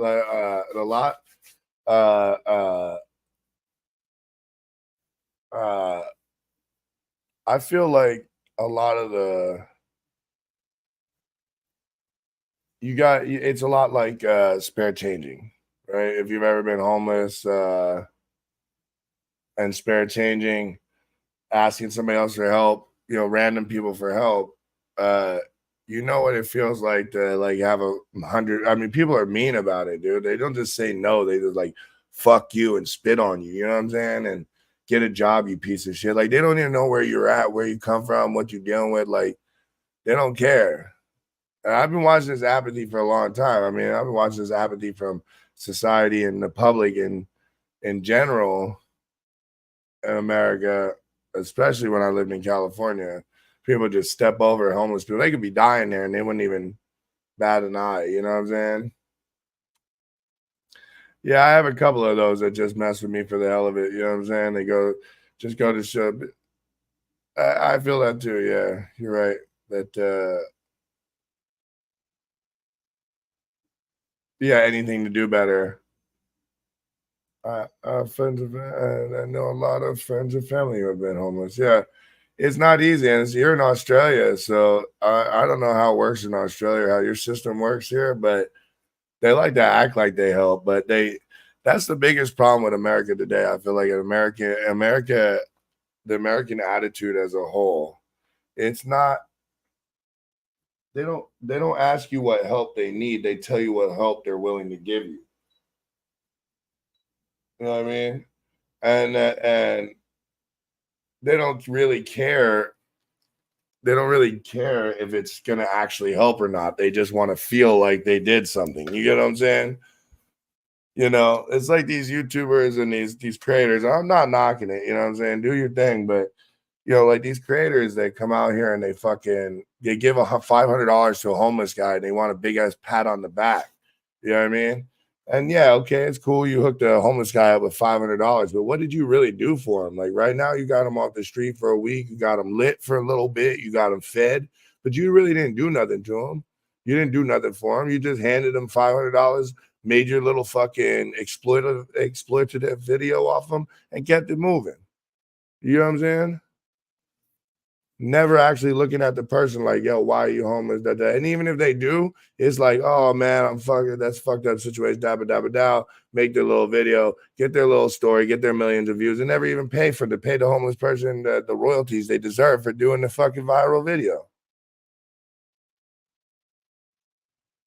That problem with the homeless here is that the majority of them Now, are you sure that they're, you know what I mean? Have you gone out there and talked to them? Maybe do that. Go out there and talk to them. See if there isn't if it is a latchkey, because there is a certain amount of society in any thriving democracy, any thriving society, any thriving economy, there's going to be about a 12% homelessness rate. You know what I'm saying?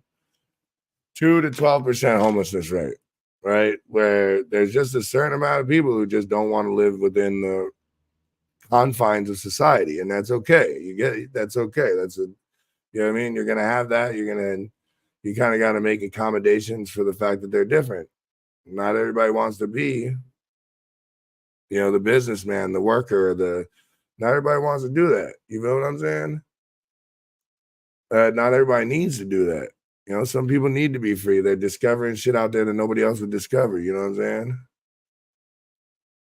And I don't feel like anybody chooses to be homeless. I feel like there's something broken within you that there is a small portion of people who go live in their car or go travel around, but to be homeless in America in the United States is not easy no matter where you live.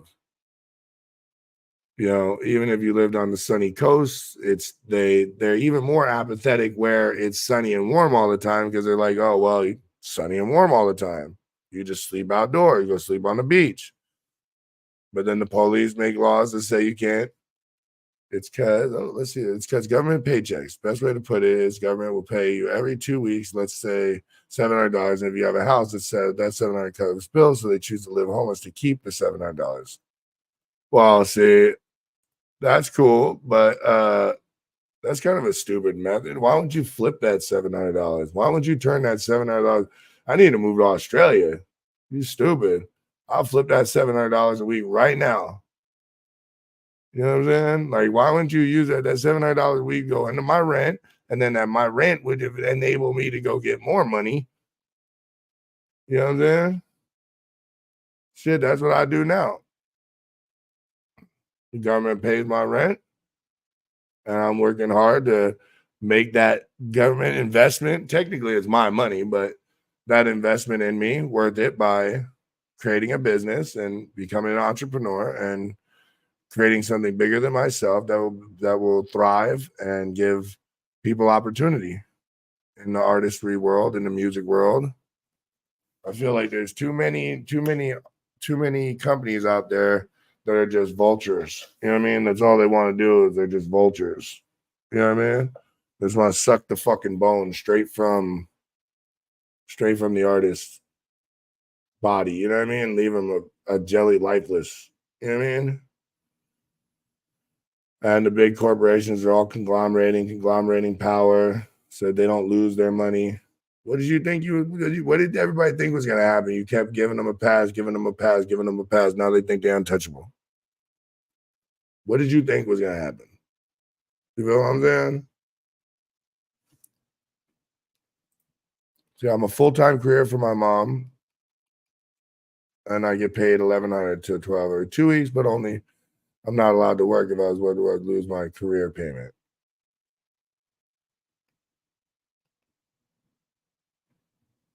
Okay, so she has a full-time. Only downfall is I'm not allowed to work if I was. My career payment. Okay. I like the way your system's set up, but they got to do more it sounds like you got too much money floating around and too much aid floating around and not enough construction. You know what I mean? Not enough structure in the system. You know what I mean? To keep people, you know what I mean? They're keeping the $700. Okay, so if you don't get the house, if you don't have the house, then you don't get the $700. The whole point is to keep you off the streets, right? So if you're gonna go to the streets, then you don't get the $700. You know what I'm saying? America is a very different situation because you have generational wealth and you have generational poverty. You know what I mean? And it's been set up this way a long time. So those $700 paychecks around here is what motherfuckers really need in America. It would boost the whole economy up and give us back our taxes that they take without discrimination. That's why I tell people, don't be afraid to take that fucking money. Don't ever be afraid to take them food stamps. Don't ever be afraid to take that motherfucking HUD housing. They ain't afraid to take your motherfucking taxes every week out your check. They ain't afraid to come after you if you don't pay your taxes either, right? But these rich folks who not paying taxes all they want and never once can see a jail.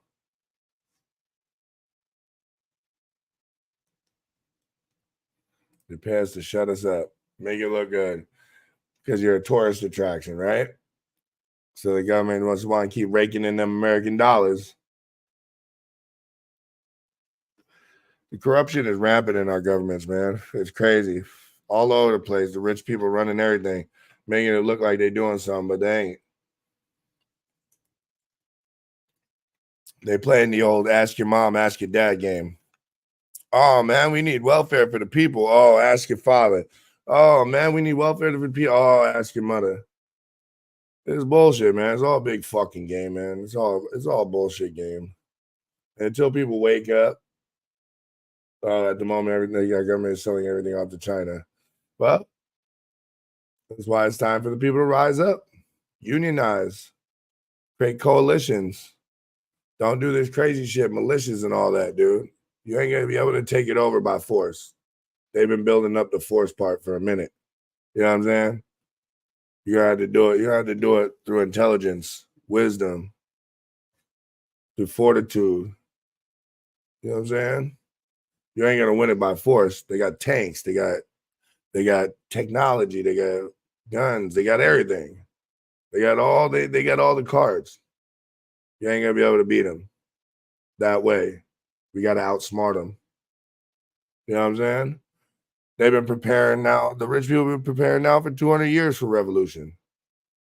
Generation after generation preparing for the revolution that something might go down, so they'll pull the fucking pin on the whole economy and make it downfall. But we learned from the COVID, that we can make it come back up too. We make the economy, we can break the economy.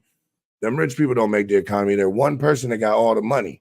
They got a bunch of money. We got the other half of the money they want. You get what I'm saying? So you vote with your dollar nowadays in the United States. And then I'm sure if you have a voting system in Australia, I'm pretty sure Australia is a parliamentary democracy, right? That you vote with your dollar today. That's how you do it. Vote with your dollar. You take the money away from the rich people. Listen, the Civil War in America was not fought because Lincoln cared about the slaves. He gave a fuck about a slave. That dude gave no fucks about no slaves. Okay? What he gave a fuck about was the fact that his peoples was losing money on the textile factories in the South that was running slave labor. And they couldn't compete because in the North, slavery was already outlawed. It was illegal. So it was a good fiscal decision for him and his rich homies to smash out slavery so you could have a quote-unquote free market, which was really just making a capitalist market, not a democratic republic like we're supposed to be, but a capitalist autocracy. And now they're trying to change this into a theocracy with all the control on women's bodies. And you got to understand, dude, that's real shit. That's history, right? You got to understand, the Civil War was fought because some rich white people got mad that the other rich white people was fucking up their money. That's why. Excuse me. Not because they gave a fuck about a slave. Not because right after that, he fucked them over. Didn't even tell them that they was freed. That's what Juneteenth is all about. Because they didn't officially know that they was free. Nobody went out and told them. And Lincoln wasn't going to spread the word. Especially not after getting done winning the Civil War. That's why he got popped in the back of the head by his own vice president. because he tried to be bipartisan, and that motherfucker planned the whole time to pop his head off his shoulders. He been the dude that popped his head off his shoulder, bragged for a year before that in pubs all around Washington, in Baltimore, Maryland, that he hated Lincoln, that he was a slave, that he was a traitor to his race, and that he's gonna pop his head off his shoulder. You know what I'm saying? So when Lincoln's vice president needed somebody to pop Lincoln's head off his shoulders, all he had to do was go see his homie over there, because he been bragging about the fact he about to take the president out. You know what I'm saying? So it's still gonna work. It's still gonna work the same way in any of our democratic societies that have been corrupted by capitalism. Okay? Capitalism is not a good system. I'm sorry, it's just not. It creates a beneficial system from people's sufferings. Because capitalism doesn't care what it capitalizes on, just that it's capitalizing on it. And the definition of capitalizing is to make money and or power off the situation. So the way you vote today is with your dollar. Take the money away from the corporations and they'll fix it. Remember, they got to go home to their daughters and their wives and everybody else, and not everybody's been indoctrinated. Not everybody drank the potion. You know what I'm saying? And that's really what you got to watch for, man. They got you out here trying to get you to drink the potion, man. Trying to get you to drink the Kool-Aid.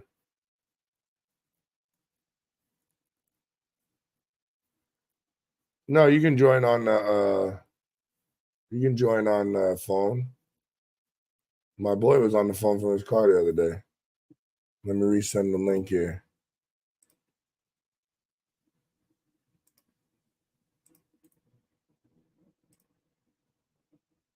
There you go.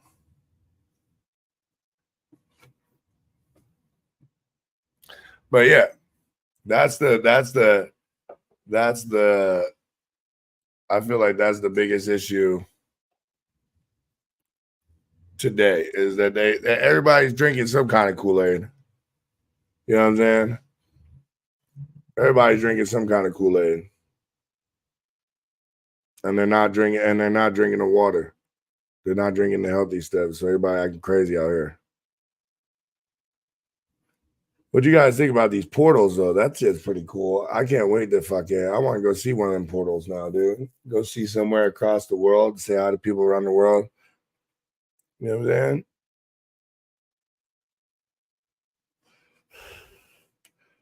All right, if you're gonna jump in, I'll see if you jump in the thing here, and then I'll see you in the stage. I'll add you to it. I gotta pee real quick. Oh, there he is. He popped right in. There you go. There you go. Welcome. Okay, it did work. Sweet. Oh shit. What's good? Not much. Well, howdy ho from the United States.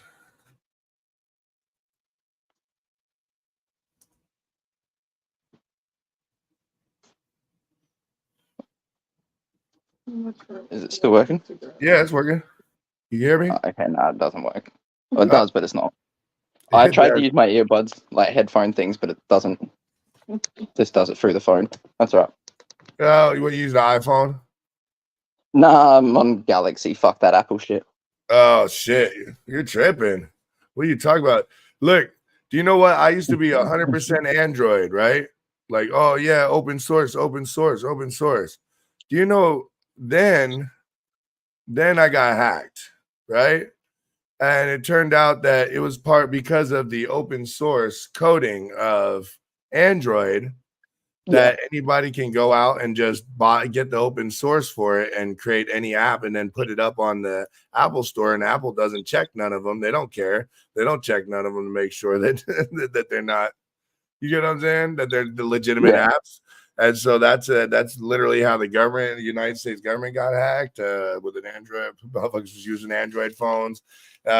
Listen, Apple phones are so secure that when the Boston bombing went down, okay, they wanted to know whether or not that dude that they shot on the boat had an accomplice, and they wanted to get into the phone. This is a true story. You can look it up, okay? They wanted to get into the iPhone, and they could not break the code. So they went and sued Apple and took them to court. And the day they went to go, and Apple said, nah, we ain't giving it to you because then you'd have the unlock code. And we know what you did with Google siphoning people's information and when they helped you. So no, we're not giving you the code. They said, well, you have to do it due to the Patriot Act. He said, no, we don't. It's a trade secret. We don't have to give it to you. It's a matter of national security. They went to go to the Supreme Court. The day they go to the Supreme Court, the government goes, oh, never mind. We figured it out. We don't need to take them to court anymore. We cracked the code. A day later, Apple announced 256-bit encryption that now instead of 128-bit encryption, which means you have 128 billion different combinations that can make the code at any time, right? Now you have 256 trillion variations. Good luck with that, government. So that's why I stick with Apple's, because they got all kinds of funky things. Like Apple's their infrared camera takes a picture every 5 seconds. Yeah. I think my biggest problem with Apple was like I started out on like the whole iPhone thing in the very beginning, like before the iPhone, like I had all that like the Apple iPods and all that sort of stuff. Yeah, before they had all the good stuff. Yeah, and then like the early days of iPhone, and back then there was a lot of problems with like the way you had to use them. You had to set them up with your iTunes on your computer, and if you set it up on a different iTunes, you'd lose all your stuff and shit. Like, so that's what took me away from Apple and put me to Android, because like I went from having like an iPhone 1, 2, and 3, and not being able to use the phone until I put it in the computer and set it up with iTunes and all that. But as soon as I bought my very first Galaxy, I was able to walk out of the store, turn the phone on, and use it. Dude, I remember Apple. Dude, that's crazy. I forgot about Apple 1, 2, and 3. Apple 1, 2, and 3 was like the clunkiest fucking thing you could ever have bought. It was like, it was like 3 iPods smashed together, and had the weight. You could knock a motherfucker out with that phone. It was heavy enough that you could bop a motherfucker and take him really out, and the screen was glass. So you would cut a motherfucker on top of that. Yep. Still not as good as a Nokia 6310 though. Good old zombie killer. Brick phone. Oh, chook, chicka, chook, chicka, chook, chook. Chook, chook, chicka, chook, chook. And I used to go to my home and say, yeah, I'm from the 90s too. I said, yo, you know what that means, right? And they was like, what's that? I was like, that means money's on its way. Yo, that Nokia brick phone, dude. And then they finally got, dude, I remember when they had the little color LCD screen and you could finally go on the internet. Dude. And you'd be trying to look up porn on this teeny tiny little screen and shit, bro. Shit's too funny, dude. The only thing I loved about the old like Nokia 6310 was how interchangeable the case was, like the front and back, and you could just go buy like them, and they had millions of them, just millions of cases and colors and pictures. So Hey, yo, you remember the big thick ones you would get that were bedazzled and shit? Yep. Yeah, dude, this shit's too funny. You remember the old send the text message off with the code and pay for your ringtone or your fucking screensavers and stuff? The short code. Yeah, you'd have to send the short code, and then you'd have to go to the store or 7-Eleven and stuff. Well, I don't know about there, but out here you have to go to the convenience store and pay at the convenience store, and they would give you a little receipt code, and that you had to put back into the text message in order to download the ringtone. Yep. And then I had the first smartphone. It was out by Verizon. Well, one of the first smartphones to come out. And this thing was funny too, dude. It was like it was almost like having a Palm Pilot, but rectangular Palm Pilot. You know what I'm saying? Yep. It was too fucking funny, dude. And it was like half kick phone. You remember the kick phones that flipped out? Yep. Yeah.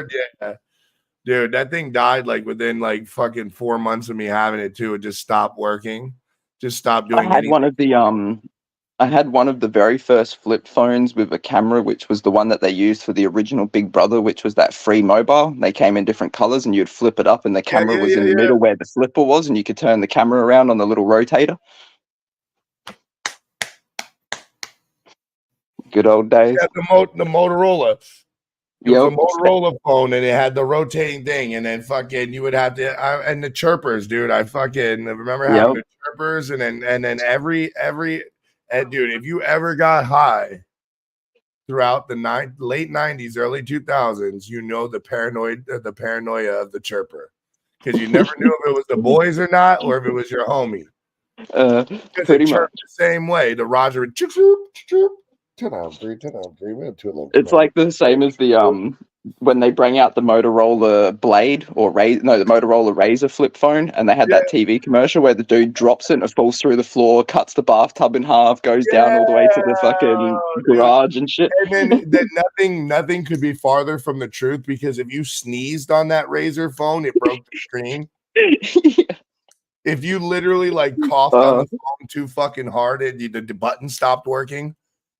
And you were like, but the buttons were that fucked on that phone that you after about 2 months of using it, they wore out, and every time you pressed one number or button, it would press like another one next to it. All 4 of them, and you had to, and you if you wanted to text with it, you remember doing the triple text, you had to. Oh, dude, don't even get me started on those old days of texting. That shit was horrible. And I feel like texting when you're angry is not nearly as satisfying anymore, because you can't triple click that button and super fast. Because you remember when you were pissed off, you would be clicking it. Do you remember those like how you'd come? Remember how you'd always see those females that could just text hell fast and hell crazy with one hand doing the triple letter like press text, and it'd just be like watching a robot, man, and you'd be like, how the fuck are you doing that? Yeah, and they're smoking a cigarette while yelling at you about something like. And then texting a friend or something, you're like, name, and you're over here with one hand. That's just too funny, dude. Those days of texting would, oh man, kids these days are so lucky. I'll be bringing shit up like, yo, back in the day, like, yo, I'll be telling my son he's 10, right? And I was like, no, you don't even know. I said, in my generation alone, we went from having a rotary phone with no, when I was growing up, there was no 911. You couldn't call no 911. There was no such thing. You learned your phone. You learned your fire department. You learned the hospital phone number and the police phone number. There was no 911, dial 911. I don't know what it is out there. What is it? Dial 9? 000. Just 0? Yeah, 30. So like 000. Oh, yeah. Yep. Yeah, they say you're coming up all the way bad if you got to dial this one. Yeah. Like, honestly, one of the things that like a lot of us Aussies have as not even a joke, but it's like randomly it'll just get brought up in a conversation every now and then when that emergency number gets brought up, is like we'll ask each other why, like we wonder why America never changed the emergency number from 911 to something else after 9/11. Because 9/11 was an inside job, and that the rich people, listen, this is my thing. I feel like 9/11, that was the joke. That was the sick, fucked up joke, because what they did it on that. Think about it. 9/11 has no significance to the Muslim people. It's not a holiday. It's not a holy day. It's not some kind of revolutionary day. It's nothing. It's literally nothing. Okay. It has no significance to the Christians. You know what I'm saying? What's crazy is that if you check our history, when was the last attempt on the World Trade Center? September 11th, 1996. Oh, so I didn't even know there was previous attacks on the Trade Center. Oh, the first one was set up by the FBI. That's why you never heard about it, because they entrapped this dude, this guy who was a little slow. Okay, possibly he was autistic before they had the information. Okay, and he was a little bit slow, and he was mixed up with some bad people. He wanted to be a bad guy and that, but he was nobody. You know what I'm saying? He was literally nobody, connected to nobody, had no affiliations. So what does the FBI do? They groom him into being the next bomber. And you know how they get him to do it? Funny enough, the same way that the Oklahoma City bombing went off. Yeah, I didn't even hear about that one. Okay, the Oklahoma City bombing went off by in the 90s from him filling a truck full of manure and adding kerosene to it and setting it off in the World Trade Center, blew half the World Trade Center off. The very same way that the FBI tried to set up Homeboy with a can. See, my question is like, look, they drove a U-Haul full of manure into the World Trade Center, covered in kerosene, and went to set it off, and then busted it, quote unquote, busted him before he could set it off. That's why you never heard about that one. Because my question though is like, what benefit is there to destroy the World Trade Center though? Okay, so because it had to change New York. You've never been to New York City? So if you go watch the movie Gangs of New York, it is a historical fiction. It's a historical fiction, but it's historical. Okay. So at the end, what happens at Gangs of New York at the end? Why are they running to New Jersey? Because because the U.S. government has said that New York City has become so corrupted that they can no longer send generals or politicians or anything down there without them being paid off and becoming part of the team in New York City. So they sent naval ships to attack New York City and bomb New York City. Yeah. To run the Irish out of power. So this isn't the first time we've knocked down New York City to change it. And at the time, New York City used to walk down the street before 9/11, used to walk down the street in Manhattan. And if you watch any of the old movies from the 80s and 90s, the peep shows, 5-cent peep shows, 25-cent peep shows, pornography everywhere, porn shops everywhere. Used to go to Central Park and people would walk up on you and flash you, like open their jacket, like, hey, babe, and flash their dick at you and your kids. Like it was a fucked up place. After 9/11, it's a much different world. So I can see to a point what they were trying to do there, but more it was to put the world on a panic mode that terrorism was a thing because Americans weren't paying that much attention to it. And they needed to go into Afghanistan for the poppy fields. If you watch right after that, what do we go through right after that in the United States and around the world after 9/11 and all that? We go, Halliburton goes in and we're there for 20 years. What happens after that?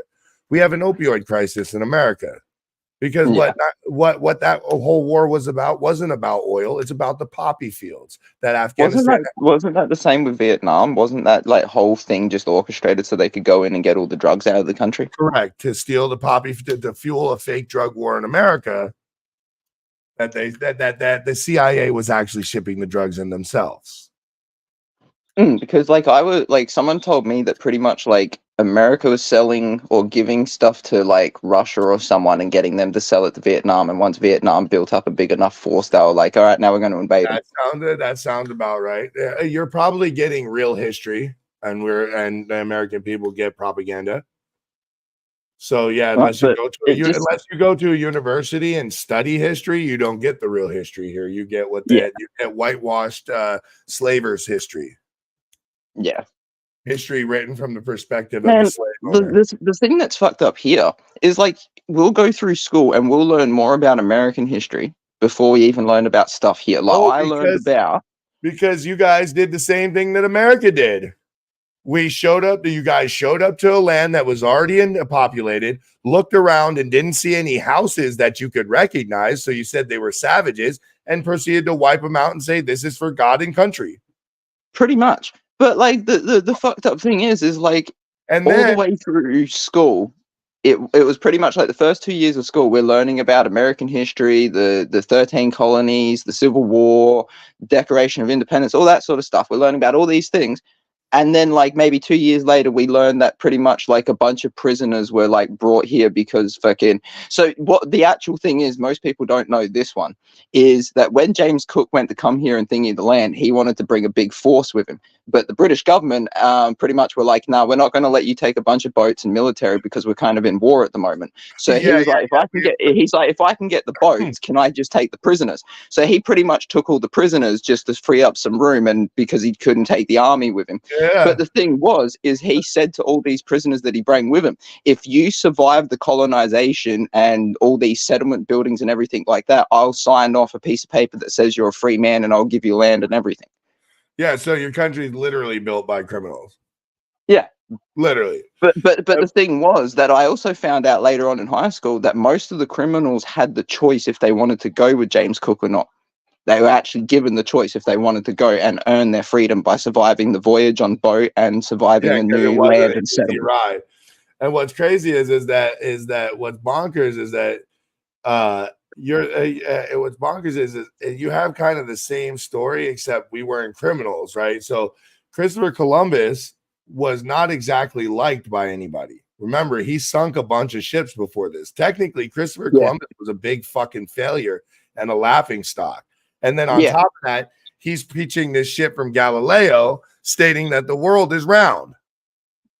He's speaking sacrilege, right? Yeah. So at the end of the day, he's a big problem because he's well connected. So it's not like they could just murk him like they usually were to jail him. So their answer is give him the ships, give him the slaves, and if he makes it to the New World, then we come over there and take it from him because it's our stuff. And that's pretty much all what happened is once James Cook finished, once he finished getting those settlements built with the prisoners, the British government, once they finished doing their like little, parade war thing that they were doing at the time, they sort of sent over the main force and all the rich people and everyone and took all the land from everything. Yeah. He just started. And see, that's the same thing. It's the colonizers show up, they look around, they don't see anything that they recognize as there. And now remember, these European colonizers, when they came to Europe, when they came to the Aboriginals, they did the same thing. They spread disease that these guys had never seen. So that's the first chunk that they die. Then they purposely spread disease because they're like, oh, that worked. So let's take out another chunk of them with disease on purpose, with things like the flu and smallpox, right? And then when we can't take them out like that, we're just go run up in their shit and rape and pillage. Yeah, pretty much. You know what I'm saying? And that the crazy part is that island wasn't very big, and those Aboriginal people fought hard. And then the British come in and say, well, now the British are getting their feelings hurt. Like, oh, James Cook did it. He survived. So we're going to come claim that for us. This is a British territory now. That's why you have a British flag. Yeah. This is ours now. And then goes and funds James Cook and now does send military over there. Just because they were like, oh, well, now that he made it, we need to go over there and take it. But the thing that I always appreciated, though, was that he was, like, honest to his word. And, like, we have a thing in, like, the James Cook Museum of a bunch of, like, actual of the papers that he signed for, like, prisoners' freedoms that have been, like, historically preserved and shit. That's at least you have a good history. Our history has all been double-crossing. Yeah, like that's one of the things that the natives said, yeah, let's do peace. They fucking gave them a bunch of blankets with smallpox and shit on it and killed them off. Sent them to a valley, gave them smallpox fucking blankets and said, oh, well, come see us later. Yeah, we got peace. Then later on, when the black folks is like, yo, we don't want to be enslaved no more. Then we're like, oh, we're just gonna go ahead and then beat the fuck out of them and try to kill them off next, because we're colonizers and that's what we do. It's crazy. It's crazy how people don't see it. Like, it's like walking into somebody's house, planting a flag into some stranger's house, and turning around and saying, oh, by the way, this is my house now because I found it. I discovered it. Oh, no. And if you try to fight me, I'll kill you. So you got to move out now. Oh, no, don't take your furniture. Don't take your food. Don't take nothing. None of your belongings. Get out now. It's my house. Because we have problems like that here with squatters, where if they can squat in a house 24/7 for a certain amount of time, they get to own it. Yeah, it's called homesteading. It's a rule everywhere. Yeah, it's actually a homesteading rule, and that's it. If you abandon your property long enough for them to squat in it, then you have rights to it.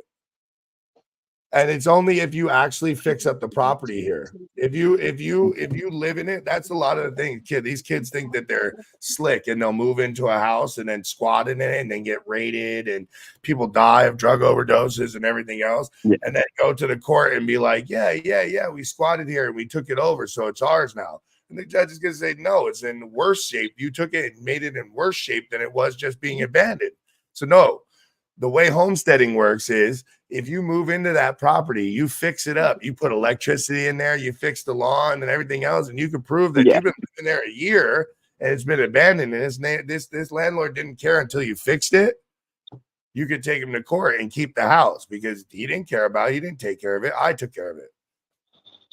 Because I remember one of the very first big ones that happened here was just like a rich couple done like a anniversary like trip holiday, went overseas and stuff, and they're gone for like 8 months or whatever. And these like couple squatter people like broke into their house and squatted in there for the whole entire vacation. When they came back, they pretty much couldn't get their house back. And this was like some big rich ass mansion, like $1 million mansion.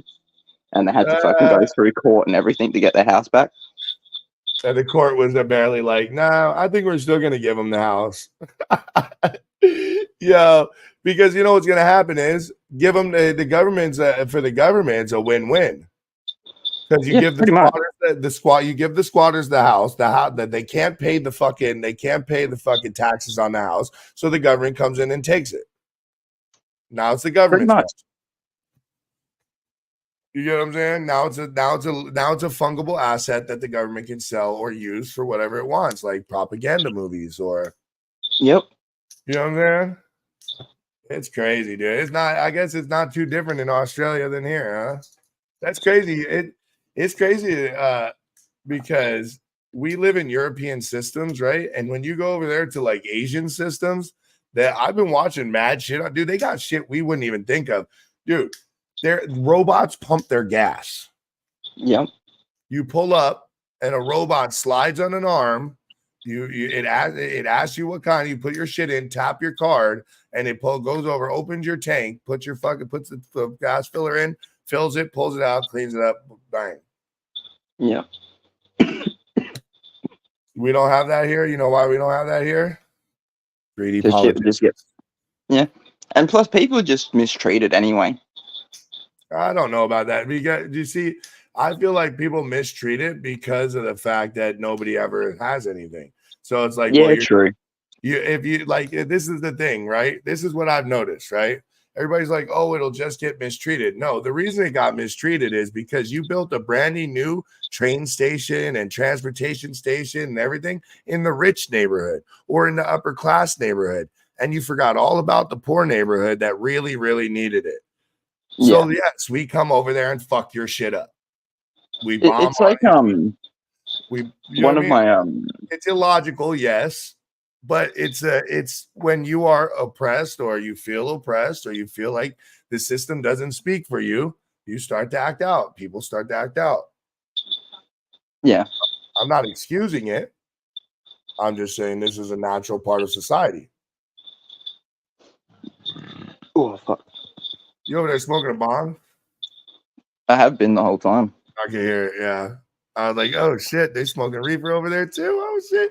I've always wanted to go to Australia. You know why? Because I read this book when I was in jail about the deadliest animals in the world, and like literally like 2/3 of them live there. Yeah. And see, like, I'm actually glad that you've put it like that, because there are so many times that you'll get Americans that are just like, oh, you've got every deadly animal that lives there. No, or like you have the most deadliest snakes and stuff. Like, like it's like the top, like if you look at the list of the top 10 deadliest snakes in the world, we've only got like, I think it's like 6, like 3 or 4 of them actually found here. The black moccasin, the giant something or other, giant something anaconda, and the one that can eat a man, and the other tiny poisonous one that looks like the black mamba. Oh, I think it is. Pretty much the most deadliest one is the inland taipan. That's number 1 on the list.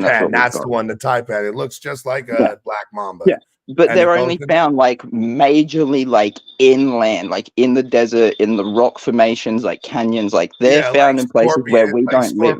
Here.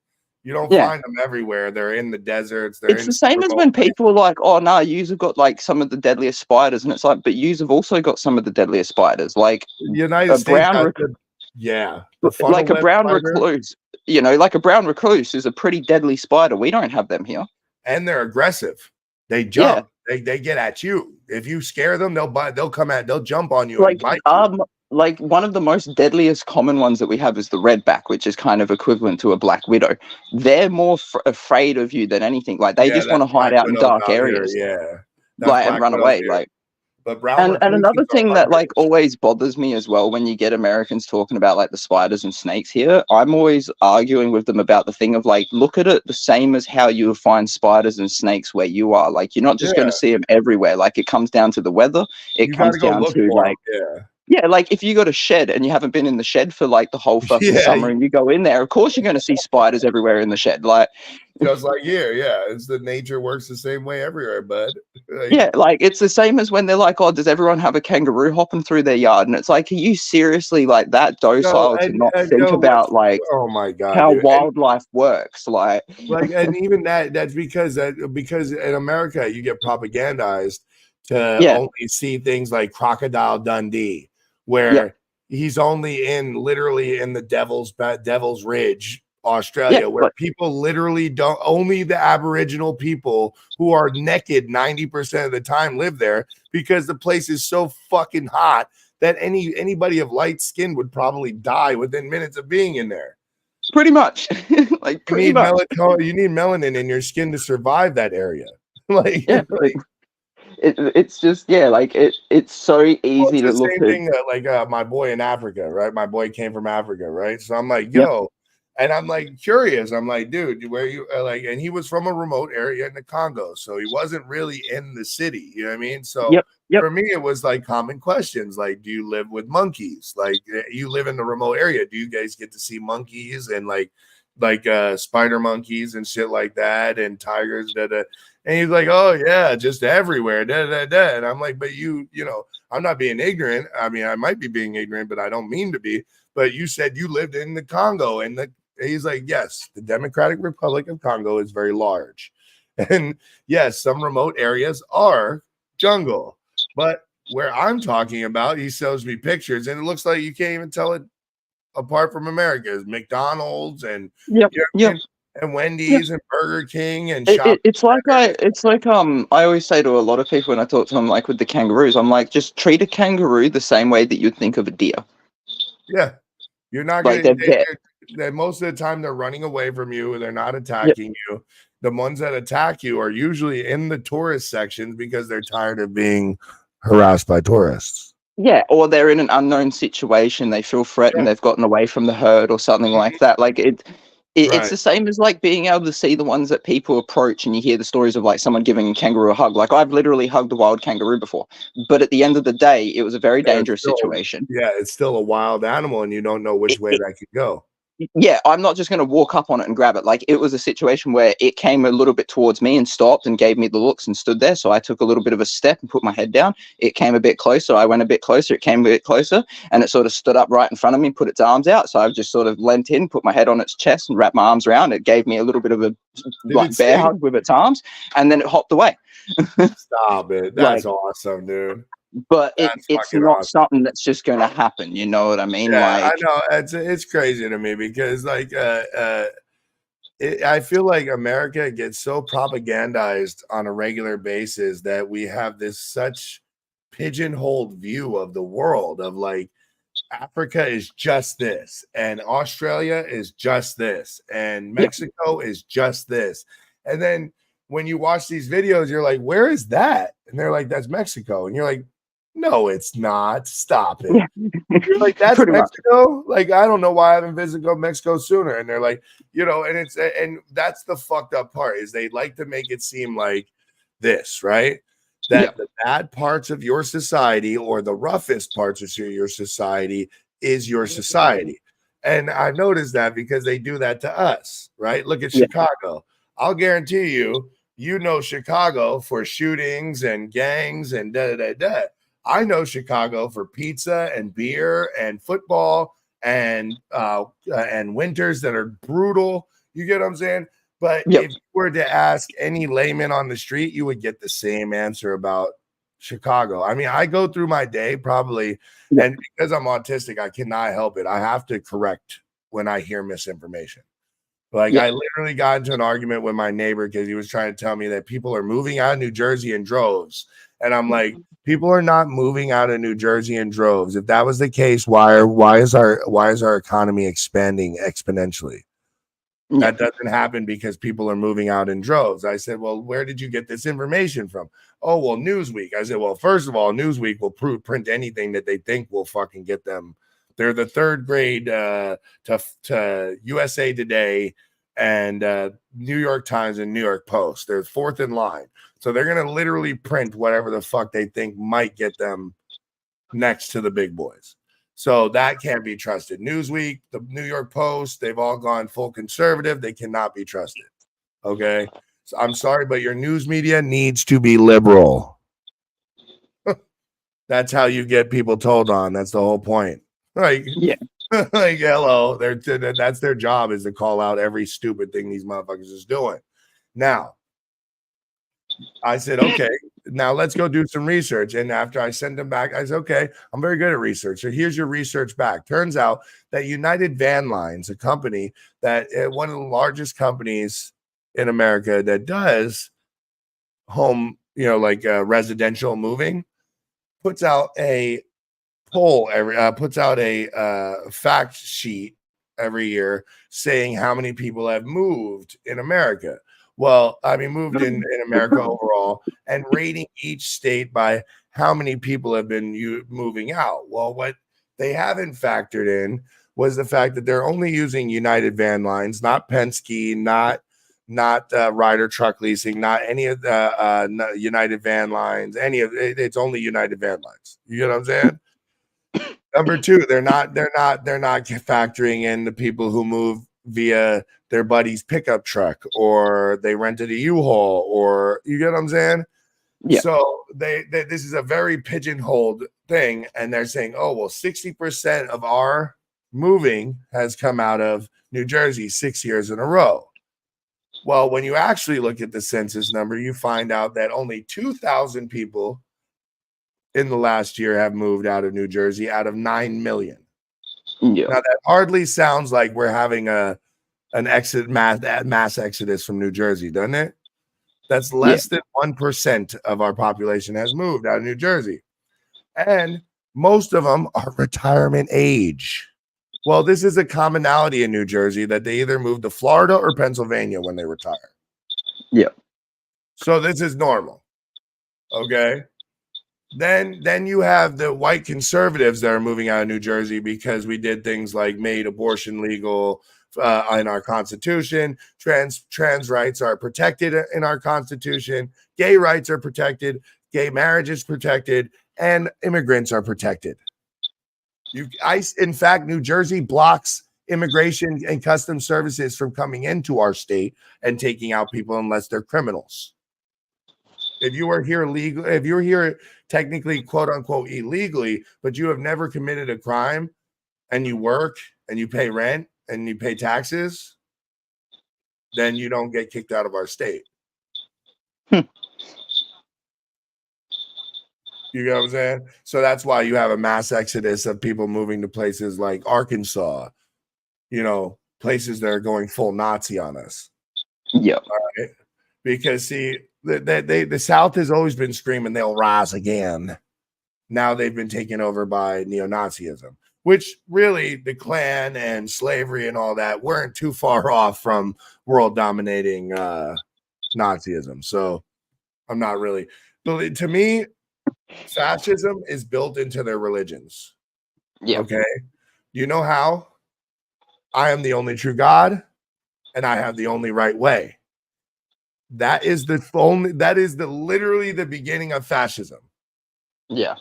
Then you give them the deity, the leaders that are going to guide them. They have God's word. The pastors, the priests, the rabbis. I don't know what they're called in the Muslim religion, but it's a Judeo-Christian belief it's a Judeo belief that was mixed with Asian beliefs. That's what I figured out. The Muslims were mixed with the Asian beliefs, and the Christian is mixed with the European beliefs. And Egyptian, the Judeo beliefs comes from the Egyptians. Christianity as a whole comes from Egyptian lore.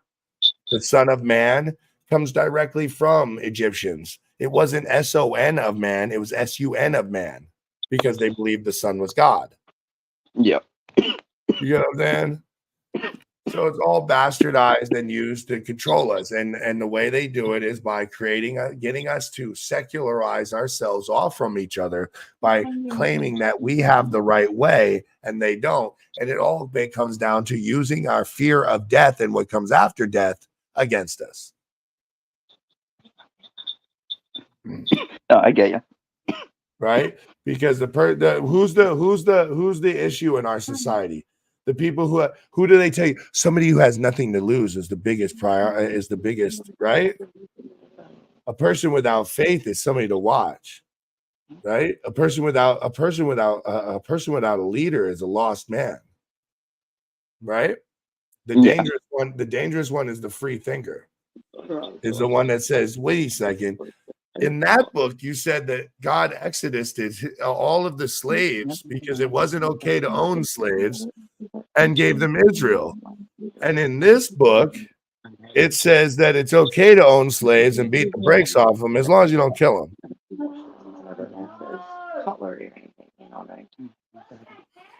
You know what I'm saying? Yeah. In one book, it wasn't okay, but in the next book, it was.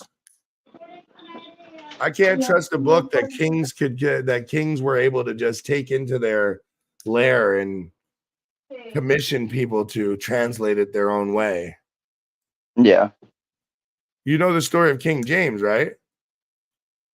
Why homosexuality made it into the Bible, why it got changed into homosexuality and not pedophilia, what the original text is referring to as lying with children. Is making it because okay, so King James, all right, is not a Christian at the time, right? So then Catholicism is making its way across and it's gaining power. So the king is worried he's going to lose power, so he starts to adopt Catholicism. But nobody likes Catholicism. Nobody likes Christianity as a whole because Christianity is very restrictive and it's always preaching about how you're doing the wrong thing and you're going to go to hell and all the good stuff that the humans like to do is bad, right? So Christianity is dying. Nobody wants to hear this bullshit, right? Well, King James sees that in certain regions, if you push this the right way, it gains power. So the king is losing power and the Catholics are using power. So they decide to join forces. And so King James says, okay, I'll join forces with you as long as I can have this holy book commissioned to be translated myself, right? So this takes years and years, and he commissions a very famous philosopher of the time to translate this book, okay? And he takes all of it. I mean, he does his damnedest to translate these Dead Sea Scrolls into a book you can read, all right? Yeah. And he's translating. Well, during this time that he's translating, he's over here locked in this room. The king has him locked in his room, taken fully care of. And while he's out the king has a duke coming through, and the king is very, very has a heavy fancy, they say, for this duke. Okay, he's fawning over him. He's very excited this duke is going to come up, and when this duke comes, it's even written in those old newspapers and shit like that. They're old scrolls and shit that he was so in love with this duke that he was fawning. They were fawning all over each other in pubs, in public. Like embarrassingly all over each other. Yeah. Right? They go out and they go and hide in the king's personal room or the personal bedroom for weeks on a clip, not coming out, frolicking naked and having servants bring them food and grapes, and they come in and they're bathing together. So these guys are in love. All right. He's straight up in love with this dude. Fuck it. Okay. Well, the duke is a player. He don't care about the king. He's having his fun. So when the Duke leaves and breaks the king's heart, he is all upset about it and hides out for the next 2 months. You can get like the beds or right. He hides. He hides in his. He hides in his chambers for 2 months, right? Oh no. And when he comes out, he then goes. It turns out that the Bible is done being translated, and he decides he's going to take it back in there and do what he's going to do, and takes it for another something like 5 years. And that's why all the wording in the in certain texts that have to do with homosexuality are from a different era. Like the phraseology and the words that are used are from 200 years after the Bible was written. Yeah. You know what I'm saying? The Greek and Aramaic that have been changed are all of that king's era. So it's suspected that king changed it after he got his heart broken by the Duke. And that's why all of a sudden homosexuality was a crime, because homosexuality was called before Christianity made it a sin. Normal. Yeah. Like look at the ancient Greeks and Romans. Even the Egyptians. Yeah, true. They had the Egyptians had transgenders that were part of they were in fact in India they have they're called the third gender, and that they're known to be magical and that they're a blessing, and that you have a third gender person in your family, that you have great fortune on the way. And the Egyptians also believed that there was a third gender. That's where we even get the word androgynous, without sex, without gender. Yep. You get what I'm saying? It's all a fucked up system. But now you see, more and more I get people that are waking up, and I really like it. You know what I mean? Do you know that the word woke comes from an old blues song that was singing about waking up to the fact that that segregation wasn't going to work, and that the black folks was being lynched? To wake up, open your eyes, and keep alert. That's where woke comes from, and that's why the white folks are so fair. That's why the white colonizers are so scared of it. See, what we're watching right now, I figured it out, right? What we're watching is a changing of the guard. The rich people are changing, right? In Britain, they're asking, why do we still have a king and queen when we have a parliamentary democracy?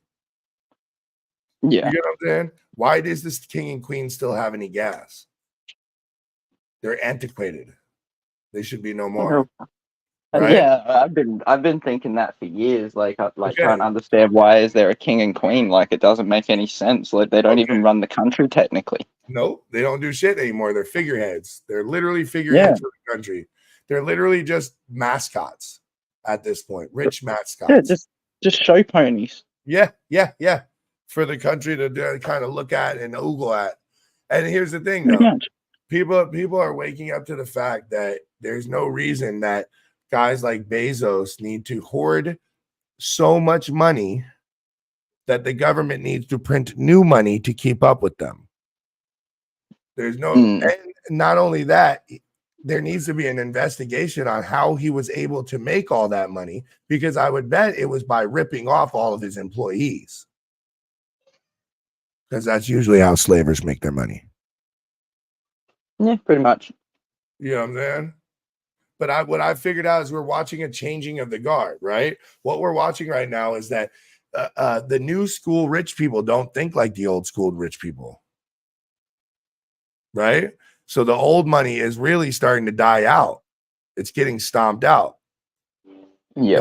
The Bushes and the Clintons and they're getting stomped out by the Zuckerbergs and the Bezoses and the Musks, who are very different from their predecessors. You get what I'm saying? Yeah. Very, very different from the traditional rich people that you're used to. These guys live like rock stars. You know what I'm saying? Yep. The older rich generations lived like rich, greedy slavers. And that's what they're afraid of. Because when you go work for Google, you get paid right. And so Google employees are happy, and then their company keeps, expanding. Because happy workers create a lot more work than pissed off, upset workers, hungry workers. You know what I'm saying? Yeah. Creativity is a lot easier to flow when you got a full belly and you don't have to worry about where your next meal is coming from. Yeah, and if every single company's owner thought like that, then the world would be a much more functionable place. Well, see, here's the thing.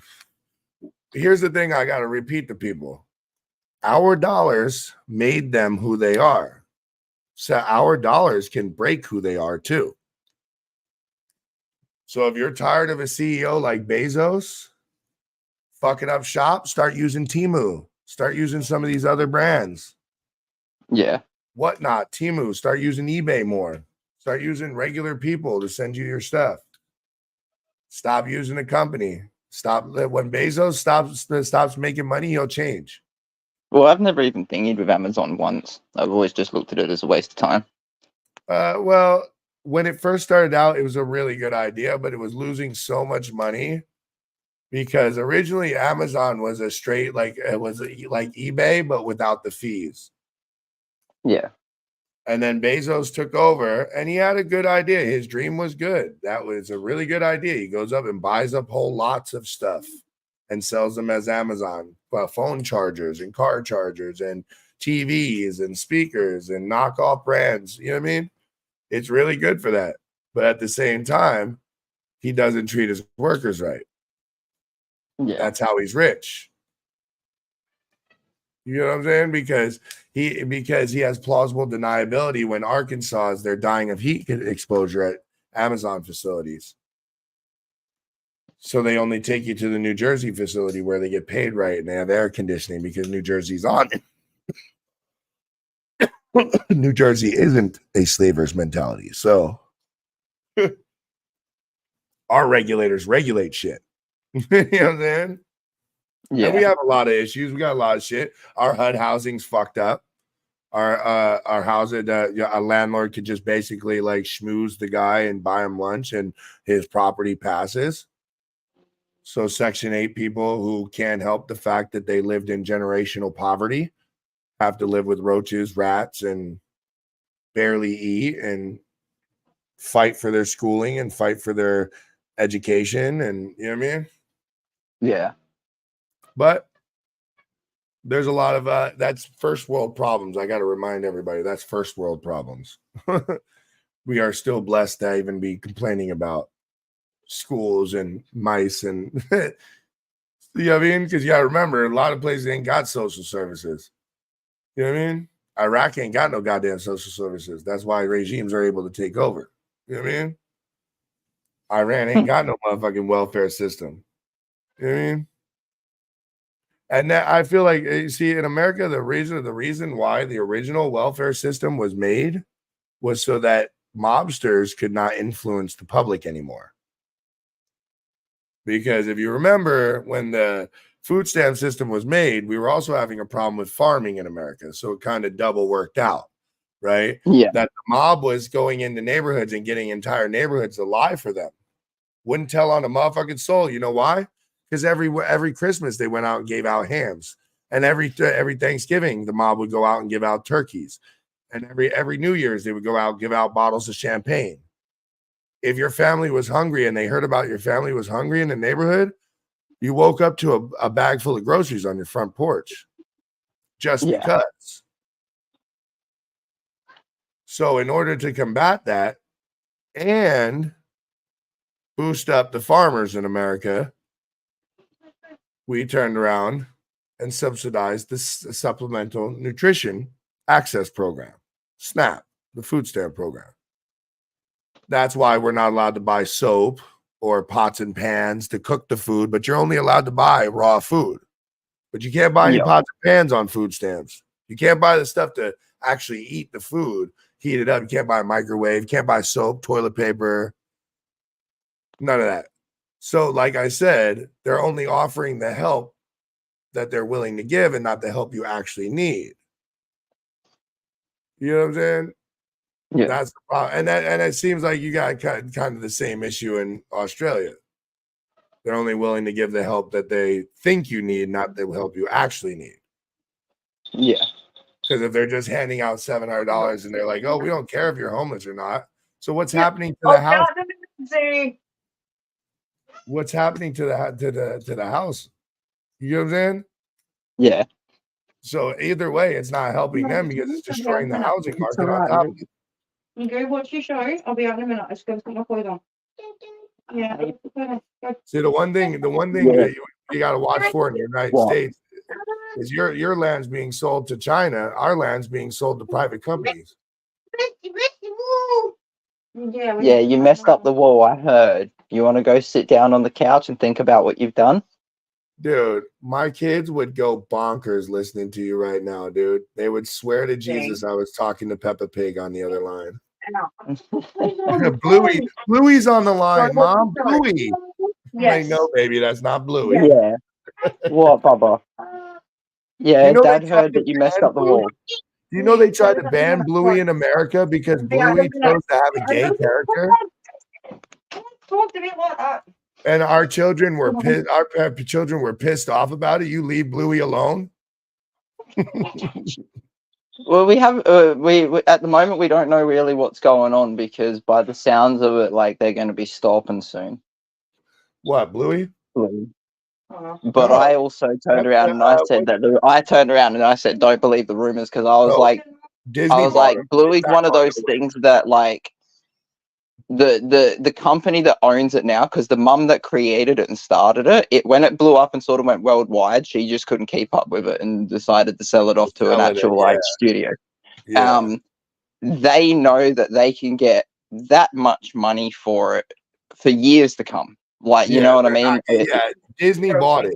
Disney bought it when I guess Fox had it originally, and when Disney bought Fox Entertainment, Disney is so beast that they're gonna have to be taken down next too. I hate to say it, but they're a monopoly now. They bought up Fox. They bought up MGM Studios. Like, you can't do that, dude. You can't be buying up all your competition in America. But you do have to admit, though, Bluey is such a great cartoon for kids and parents. Yo, let me tell you like this, dude.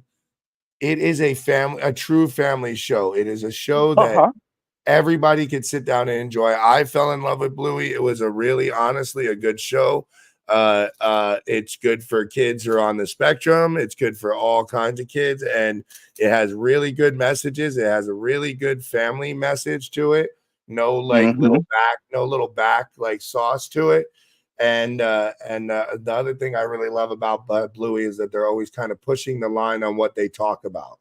You know, with mental health, that this one's different, that person's different because they're gay, they're different because this. You know what I mean? They're always pushing the line on what kids are exposed to without. Yeah, same as when they did the episode where they touch on infidelity and miscarriages with the mum's sister. Oh yeah, that's right. I forgot about that too. That she lost. Because the mum had a miscarriage, and Brandy, the sister, thought to be infertile and couldn't have kids. They dealt with the situation of her never being able to have babies. Yeah. But in one of the more later episodes, apparently she's actually got a baby bump now, the sister. Like right at the end, everyone's like, "How dare you leave it on that cliffhanger?" Like, oh yeah. Like everybody's all mad. Like, you can't do that. Like, but dude, but that's how you know you got a good show there. People are emotionally invested. You know what I'm saying? In that show. It's the same as like one time, like the missus here pointed out, like one of the cool little Easter eggs where Bluey had been given like money, and she gave it to the dude that was busking or whatever, and like a bunch of episodes later, like we're talking like I think it was like 15-20 episodes or so later, there's a scene where it's not even like the main scene, it's like in the background, and you can see that same dude handing money off to a street vendor to buy like a hot dog or whatever, but when you actually zoom in on it, the money that he's handing over is the exact note that Bluey gave him. Oh, because she drew on it and it had like the little drawing on it still when he was handing it over. So like that as an Easter egg to like for the creators to do things like that throughout the story and the show and the episodes is like. Look, and then now you look and now you see the point there, right? Was to tell you, oh, don't assume the home that person was going to go spend it on something wrong because he went right there and bought food. You know what I'm saying? That's pretty dope. And the thing is, too, like I said, too, you know, what's crazy about it is it blew my mind when I found out Bluey was a girl. I was like, they're both girls? They said, yeah, they're both girls. I was like, that's awesome. Nobody would have guessed those are girls. They really don't have any gender, the mom and dad, but you really can't put a gender on. They don't. You know, their voices. One of my most favorite like episodes or scenes for a message was the one where like Bluey and Bingo are terrorizing Vanda, and she's getting all annoyed in the kitchen, and Dad comes home and he's all happy about his haircut, and she just turns around and is like, I need 20-30 minutes without like 15 minutes now outside with no one disturbance. Yeah, like no disturbance for like 15 minutes or whatever, and he just sort of like pikes up, turns around, he's like, it's daddy daughter time, come on girls, let's go. Let's go. Oh yeah, that's right. You know what? And it makes sense too, because once they had said it, it made sense because they're always playing dress up. They're dressing up as here come the. Oh, dude, you want to know the funniest shit, dude? My kids, I have this way, right? And like, here come the grannies, right? So the funniest thing in the world was that I was fucking with them, and they and my kid with my kids, and I said, you know, if you said that, I said that shit sounds creepy as shit. It does not sound cool. And she's like, what do you mean? I was like, here come the grannies. And I was like, see, it has a different. And my kids started busting, laughing, like, do it again, Dad. Here, do it again. And I'm like, you guys are so weird, dude. Like, here come the grannies. And they'll go, start running off. And I go, it cracked me up. But that's just to say that show's had such an impact in people's lives, dude. And it blew my mind too, because I was like, oh, they had Australian accents, but you know how America is, they'll steal whatever, you know what I mean? So I didn't assume that it was actually an Australian show until one day I just happened to catch the end of it, and it says like the special thanks to Australian TV or Television Australia or something like that. I was like, oh shit. I was like, this show's really from Australia. And I'm starting to read the names. I'm like, oh, yeah, there's Australian last names already. It originally started as 561,000 people. It originally started as like a web series thing on YouTube. Yeah, by like I remember. My kids watched it as, my kids watched it on YouTube. And then because it started to blow up, she got like a contract thing with like one of the Australian television studio things to air it like actually on TV. And they just pretty much started from where she like originally started. So it gave her more time to keep creating new content. And then it just got to the point where it was just, people wanted merchandise. Like, you know what I mean? Like people want merchandise and all these other things. That's what happened with Ryan's World too. We watched Ryan's World pop up like that too. We blow up. And that's actually what kind of a part of what inspired my business was watching these guys. And I was like, well, I had been told my whole life that basically like there's no room in media or music or TV or anything for you. You know what I mean? Like literally my mom was like, you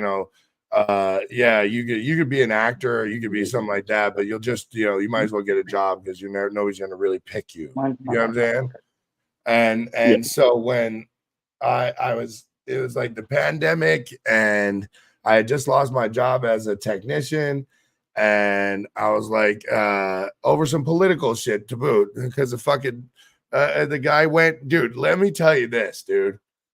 I have never seen a quicker transformation to cult in my life. Okay. And I was a Jehovah's Witness growing up. So I know about cults. All right.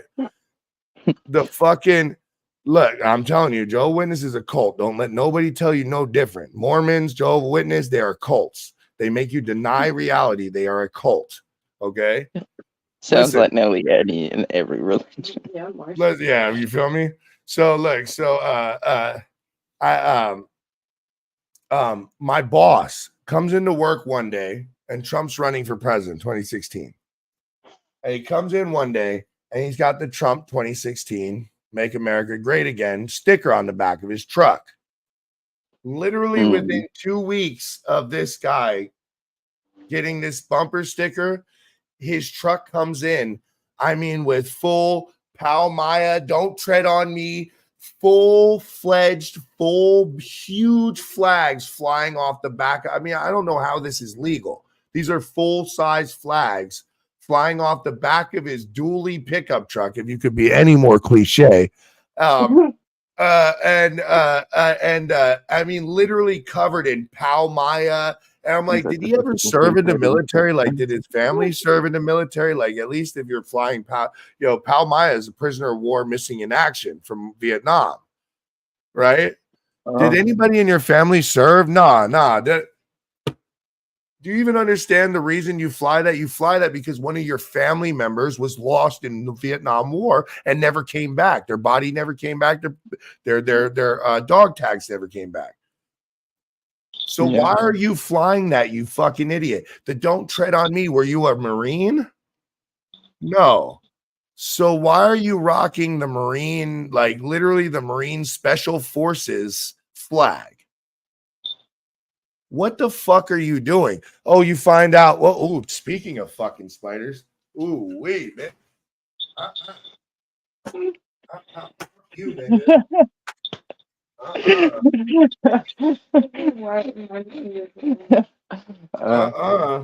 was a big one too. Holy shit, dude. I don't be fuck with them.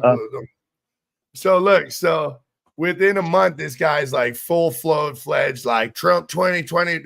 I'm like, dude, it's 26, Trump 2020. So I'm like, all right, dude, this is starting to be a problem, right? So I come in one day and he has like everybody standing at the gate, and they're like, "Oh, you're no longer needed. You've been terminated." For what? Oh, we don't really know, but it's from attendance.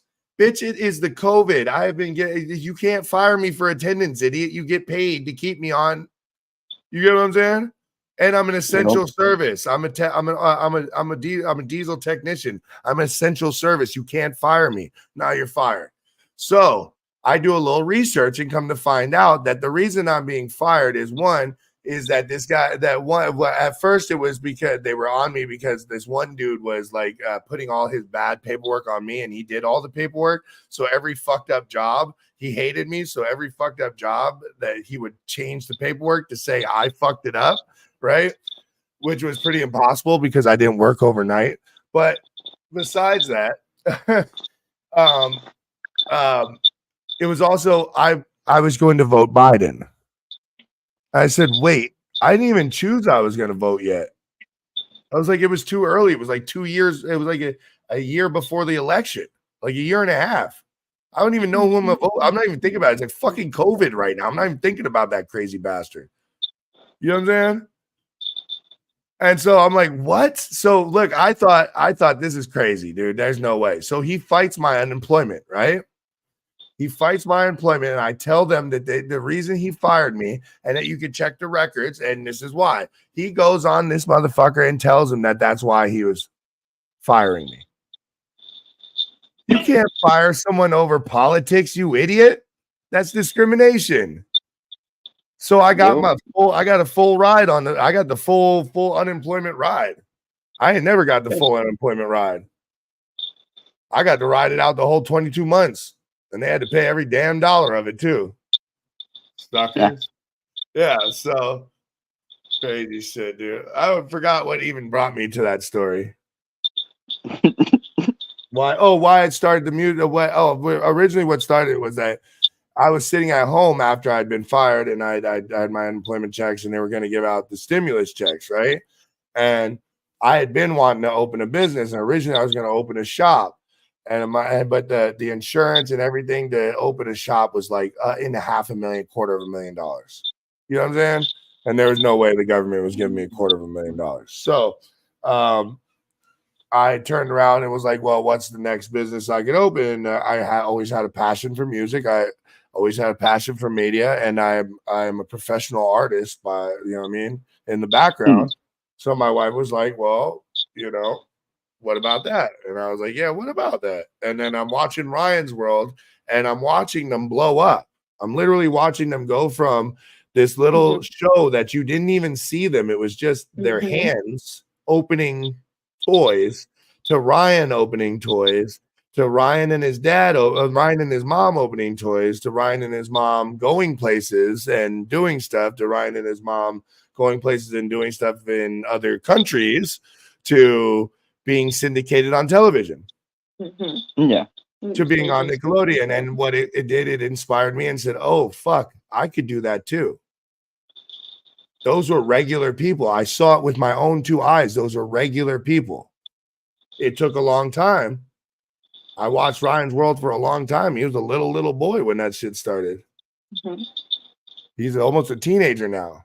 You know what I mean? It took a long time, but like I said, it took me 3 years in as a technician, really taking it seriously and like really chasing something for me to make to make a name for myself. And about 6 months after that, it was that much. Once I had the name for myself, then I pretty much told them what I wanted to make, and I was making $100,000 a year. You know what I'm saying?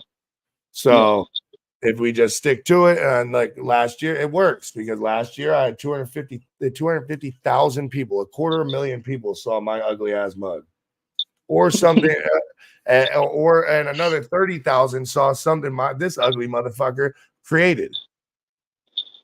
All with King Saturn, the audio god, slapped on there. You know what I'm saying? Yeah. So it works. You just gotta give it time. You gotta stay at it. You gotta keep pushing, like you said. Yeah. For me, a lot of it was bravery. You know what I mean? Like you said, I got my bravery up to write my songs and put them out there yet. It does take a little bit of bravery, and it's why I don't usually, like, if you come to my music review, I don't dog people out. Yeah, right? a lot of it's definitely like I'm very second opinionated. Like I always need a second opinion on something I'm doing, and if I can't get a second opinion, then I sort of second guess it, and then I sort of throw it away. Yeah, that's the same way I am too. If somebody doesn't come over there and look at it, and like somebody I respect and look at it and say, yeah, you did good. Yeah, I mean, yeah, I see what you're doing there. I'll be like, you know what, dude, I probably fucked it up. I'm gonna throw it away. Yeah. I have over 400 instrumentals, hip hop instrumentals, and like they sit there because probably nobody's gonna want them. You know what I mean? And then when I showed them off, the one time I brought them to the beat battle, they were like, "Do you have beats? Because we need somebody to fill in for the beat battle." And I was like, "Yeah, I got some beats. They're probably not that great, but I'll send them in. You know, I'll probably lose." You know what I mean? And then fucking come back and we're like, "Whoa, dude, you did that?" You know what I mean? So don't be, right now, just like I said, when I'm on my music review, I never give a less than a 4 unless I really hate you or I really hate the track, because I don't feel it's my job to break your spirit. Right? Like, even if like I said, like I've only done beats, so far I've technically only finished 5, mixed, mastered them, and put them on YouTube. Oh, so you have tracks out already? Well, only instrumentals, like beats that I've made. Oh, hey, man. So when I go live for the music review, come through and send the beats, because if I'll guarantee you, if you got some slappers, motherfucker, even emo beats, like they don't have to be slappers. I got a lot of different people in my chat, like J Mac. He does a lot of what I call cupcake tracks, which are like about chicks and like relationships. You know what I'm saying? Cupcaking. You know what I mean? So one of my biggest things is like when I'm doing a beat or instrumental, I can't seem to do it where it's just like find like a good beat and then keep that going for the length of the beat. I always end up doing like a sort of like, like I sort of create like 2 verses, I guess you could put it, or like a section for a chorus or something before I come back into the beat. Right. And that's what it should be. It should be, remember this format. Okay, this is the format. 8 bars hook, 16 bars verse, 8 bars hook, 16 bars verse, hook out. Intro, hook, verse, hook, hook out. And that's how almost, if you go listen now to any song you listen to, now listen for it and you'll hear it. It'll be verse, it'll be hook. Sometimes they open with a verse, right? Now, when you're talking about rock can be all over the place, right? But when you're dealing with hip hop and making beats or EDM is like 64 beats usually. So you can do 64 beats is 8 bars, right? So you do 8-bar chunks with EDM, right? And that's how you keep EDM interesting, is that you make it in 8-bar chunks. You make your main beat, you make your main thumper beat, make the 8-bar chunks, and then chop up the thumper beat afterwards. That's how I do it, at least, to cheat. Like you want to do drops and shit like that. Then you come in after the beat's already made, and then you put your mix on it. Like I'll use my like a Kai MPK mini here and set the knobs up so that they're used for like switching this, effects or swooping the effects. You know what I mean? Yeah.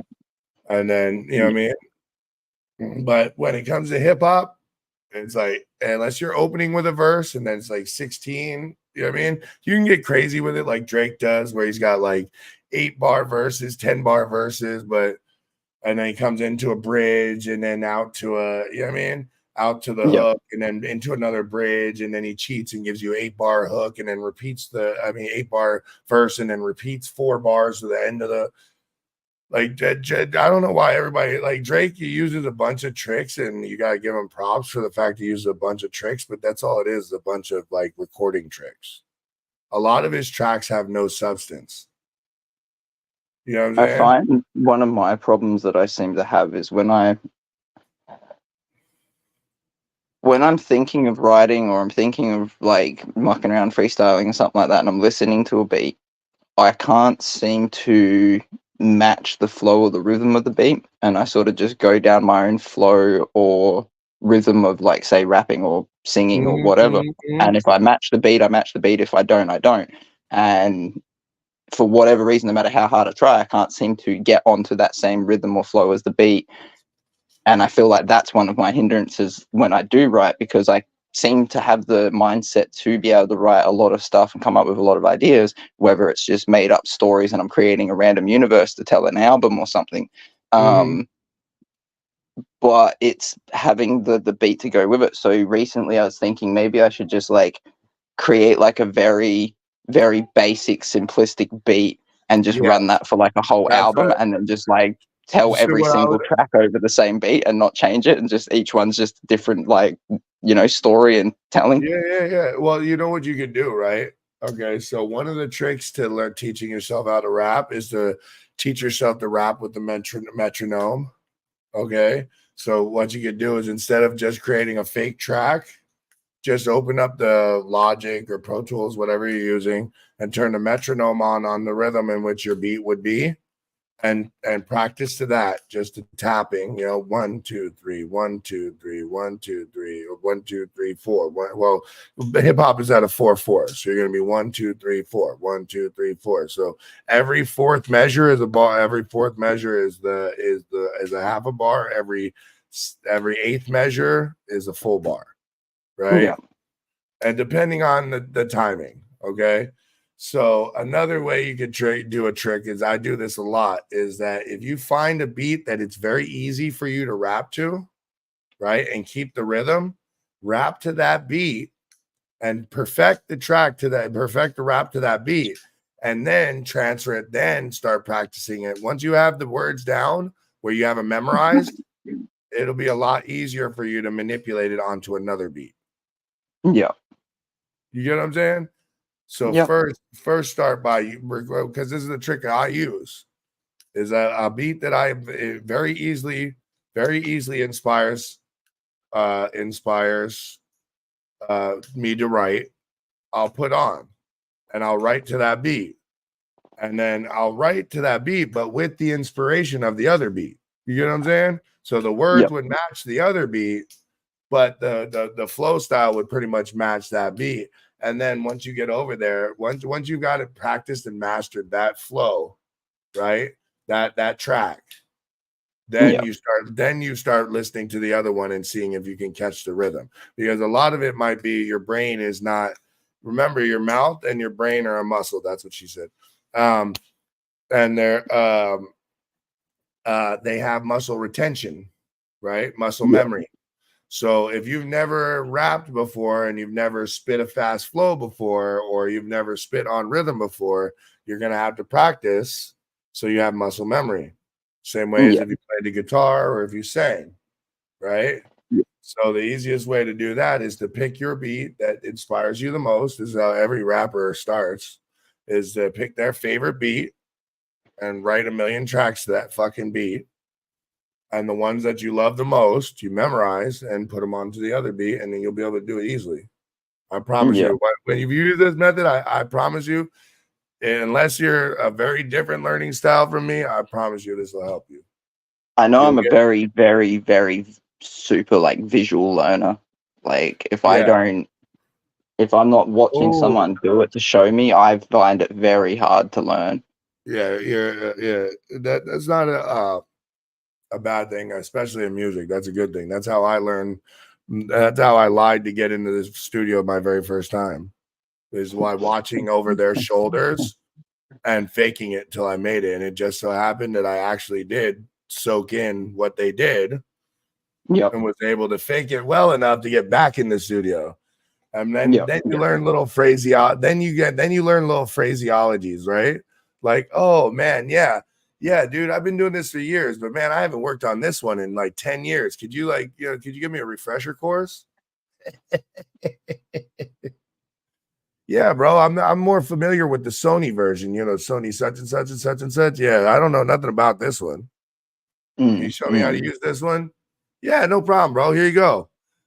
You know what I mean? But if you walk in there and be like, oh man, I've never used this one before, be like, oh, get out of my studio. But you start bringing up other ones, oh yeah, man, the Behringer Wing X64, that's what I worked on a lot for the last 5 years. So I'm really rusty with this one. Can you give me a little refresher on it? Oh, sure. This is the send button. This is receive. This is Thanks, bud. You just trained me in 5 minutes.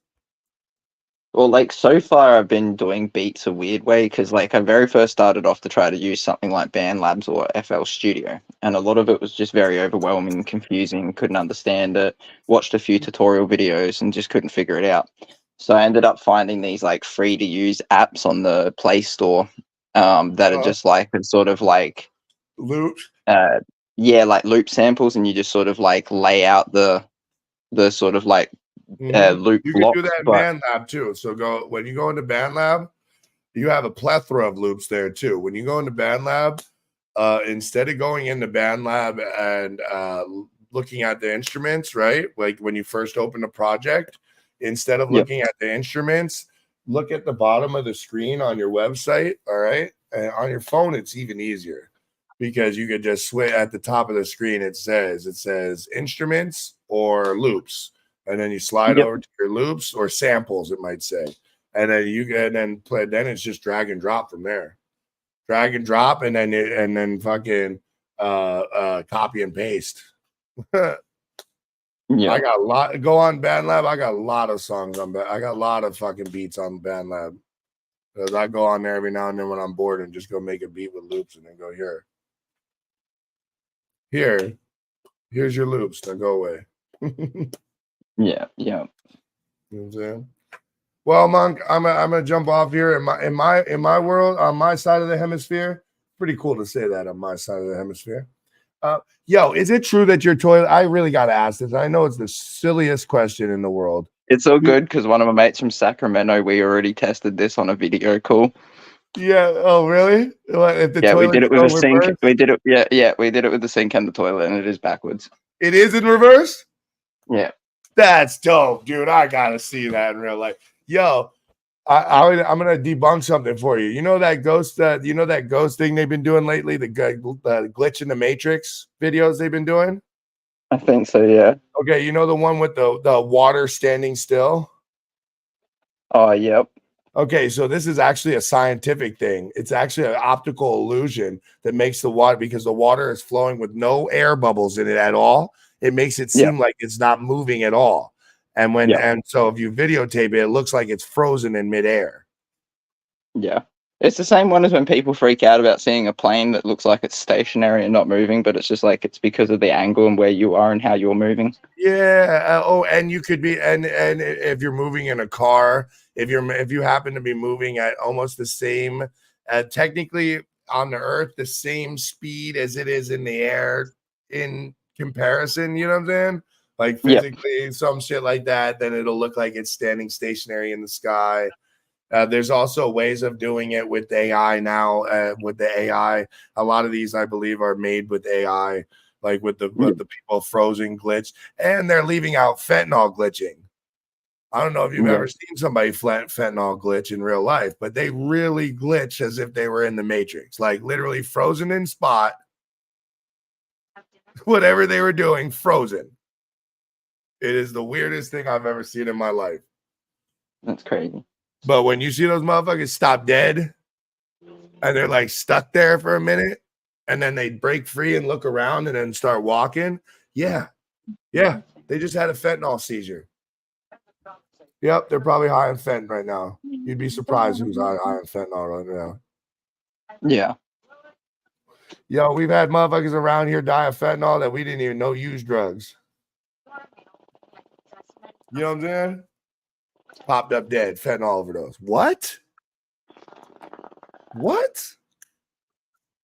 You had that kind of money and you were buying your drugs off the street? That's the only thing I heard. You know what I'm saying? That's the only thing I heard. You mean to tell me you're rich and you don't know how to use a fucking test strip, you dingy bastard? I mean, think about it. If you're rich and you die of dirty drugs, you are rock fucking stupid. You have enough money to have all your drugs tested. Shit, you got enough money to have a guinea pig tested and die for you in case it was bad. Jesus Christ. So, Monk, do you have social media? I like to give everybody let them plug themselves. Plug themselves. I'm live on my stream, so if you want everybody to go follow you, I know nobody's watching right now, but people watch my streams, watch my videos after the fact. That's why I don't really care if they're watching right now. Pretty much just the YouTube. YouTube? Obviously, yeah. Monk. All right, so go subscribe to my boy Monk on YouTube. He's a beat maker, producer. He's a budding musician, and go encourage him and check him out. Anybody else who's watching or will be watching, make sure to hit that like button down below and share out the podcast if you would, and come check us out next Friday night for another installment of the show about nothing at all. And Monk, thank you so much. No, I told him that he was like, "What are we doing the podcast about?" And I said I was dead serious about doing a Seinfeld podcast.